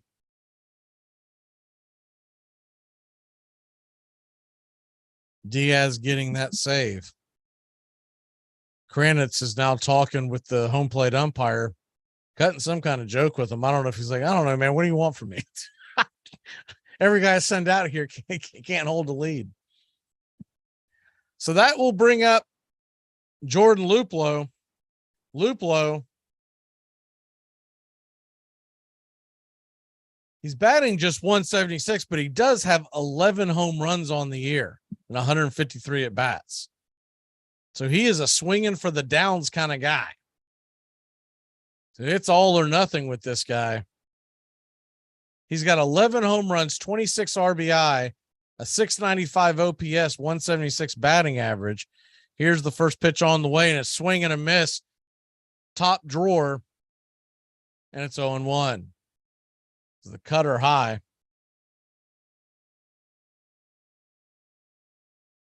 They keep flashing up there that Musgrove is about to sign a 5-year, about a $100 million deal with the Padres, which is, look, there's nothing to sneeze at, but the market price, the Padres are getting a deal. Musgrove's one of the best in the business. Here's the 0-1 pitch, swing and a miss, strike two, cutter, top shelf. And Kenley once again is one strike away from getting out of this mess that he has created.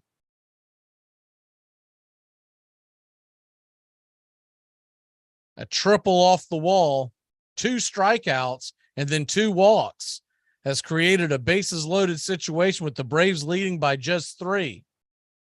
Kenley Jansen looks in, and he shake, rattles, and rolls and strikes him out.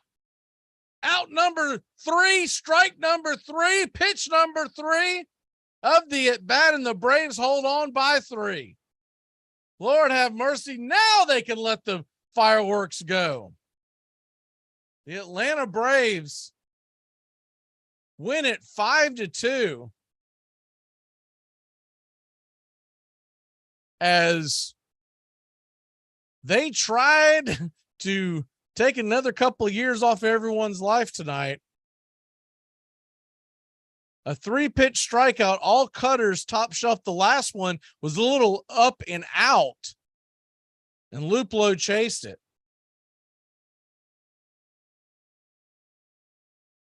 The Atlanta Braves will stay within 3 games of the New York Mets. 41,536 is your attendance tonight. We finished this sucker in 2 hours and 40 minutes, considering the drama at the end and the 7 runs on the board. That's actually pretty impressive. Kyle Wright goes to 13-4. Dylan Lee gets a hold. McHugh gets a hold. Jansen gets the save. Madison Bumgarner falls to 6-10 on the year.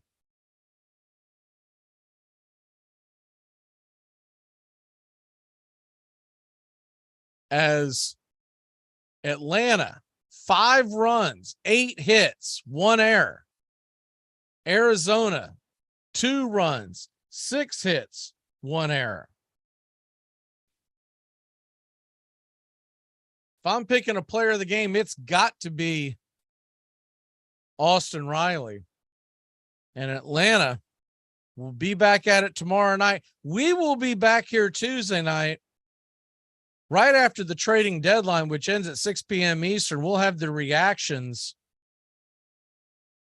right before first pitch. First pitch against the Philadelphia Phillies is planned for 7:20 Eastern. Here's hoping Atlanta adds some bullpen help, right? For Armchair Quarterbacks Radio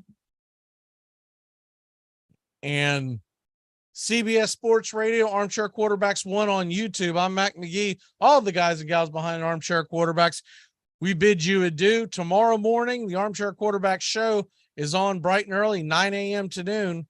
We'll be talking football, baseball, fantasy football, the whole 9 yards. Braves win it 5-2. Go enjoy your Friday night, folks.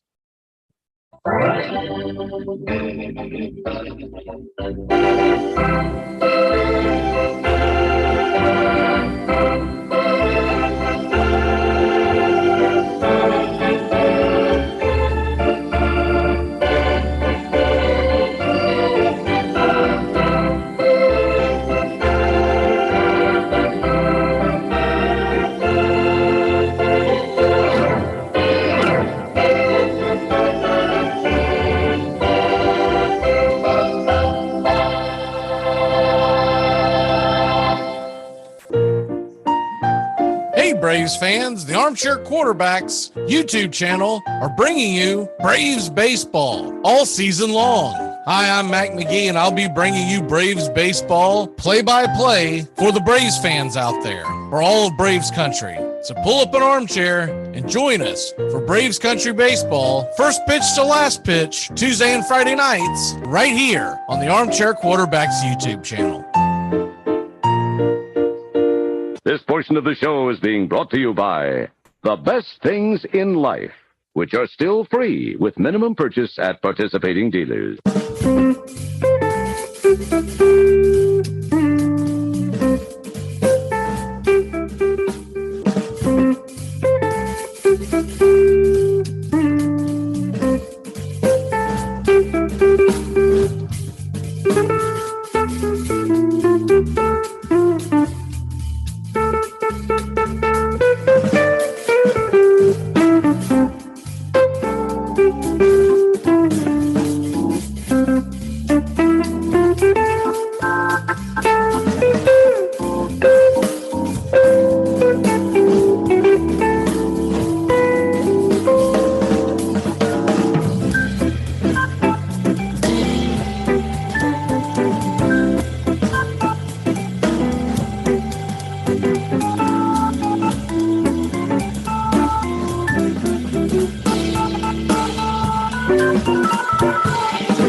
The outlook wasn't brilliant for the Mudville Nine that day. The score stood 4-2 with but one inning more to play. And then when Cooney died at first and Barrows did the same, a pale-like silence fell upon the patrons of the game. A straggling few got up to go in deep despair.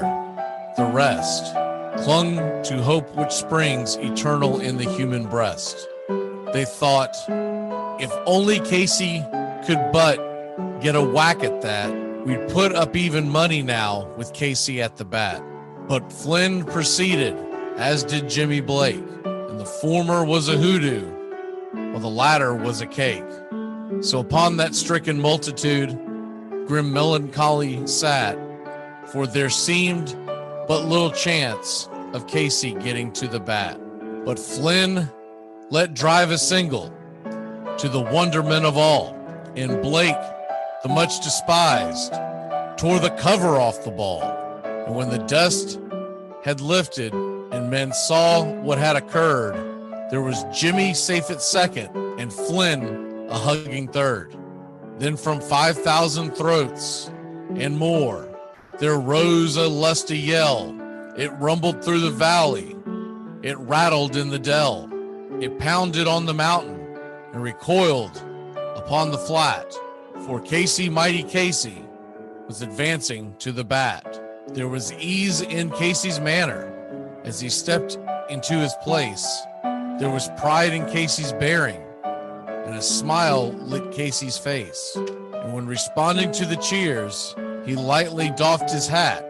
No stranger in the crowd could doubt 'twas Casey at the bat. 10,000 eyes were on him as he rubbed his hands with dirt. 5,000 tongues applauded when he wiped them on his shirt.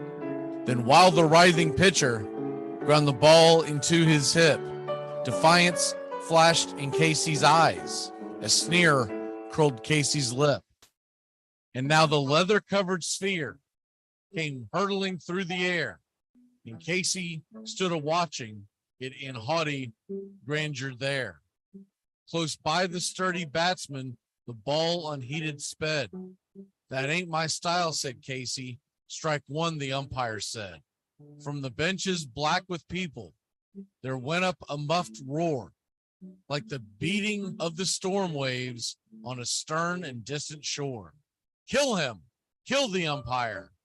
Shouted someone on the stand, and it's likely they'd have killed him had not Casey raised his hand.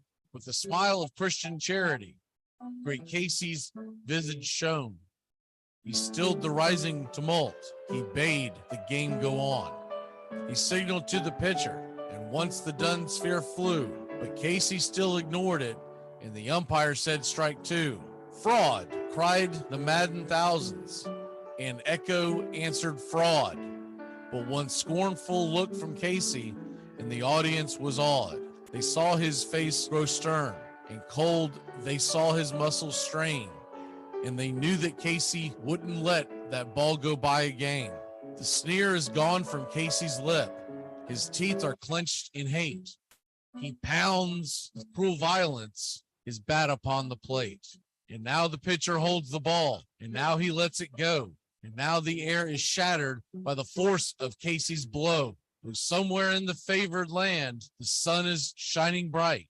The band is playing somewhere, and somewhere hearts are light, and somewhere men are laughing, and somewhere children shout. But there is no joy in Mudville. Mighty Casey has struck out. Time to go. We're back tomorrow with another show. Well, unless we're fired, we'll talk to you then. Goodbye, sweetheart. Goodbye. Goodbye. Guys and gals, it's time to go. We'll see you on the next show. Same bat time, same bat channel. Thanks for listening to the Armchair Quarterbacks on these CBS Sports affiliates and catching the show on YouTube Live. The Armchair Quarterbacks bring you Braves Country Baseball every Tuesday and Friday night, play-by-play with Mac McGee. Find Armchair Quarterbacks on YouTube Live today. Please subscribe and share and take us everywhere you go. The Armchair Quarterbacks, your first choice for Southern sports talk, live from the First Coast. Gonna get another cigarette, please. Can I get another cigarette, please? Yeah, I know.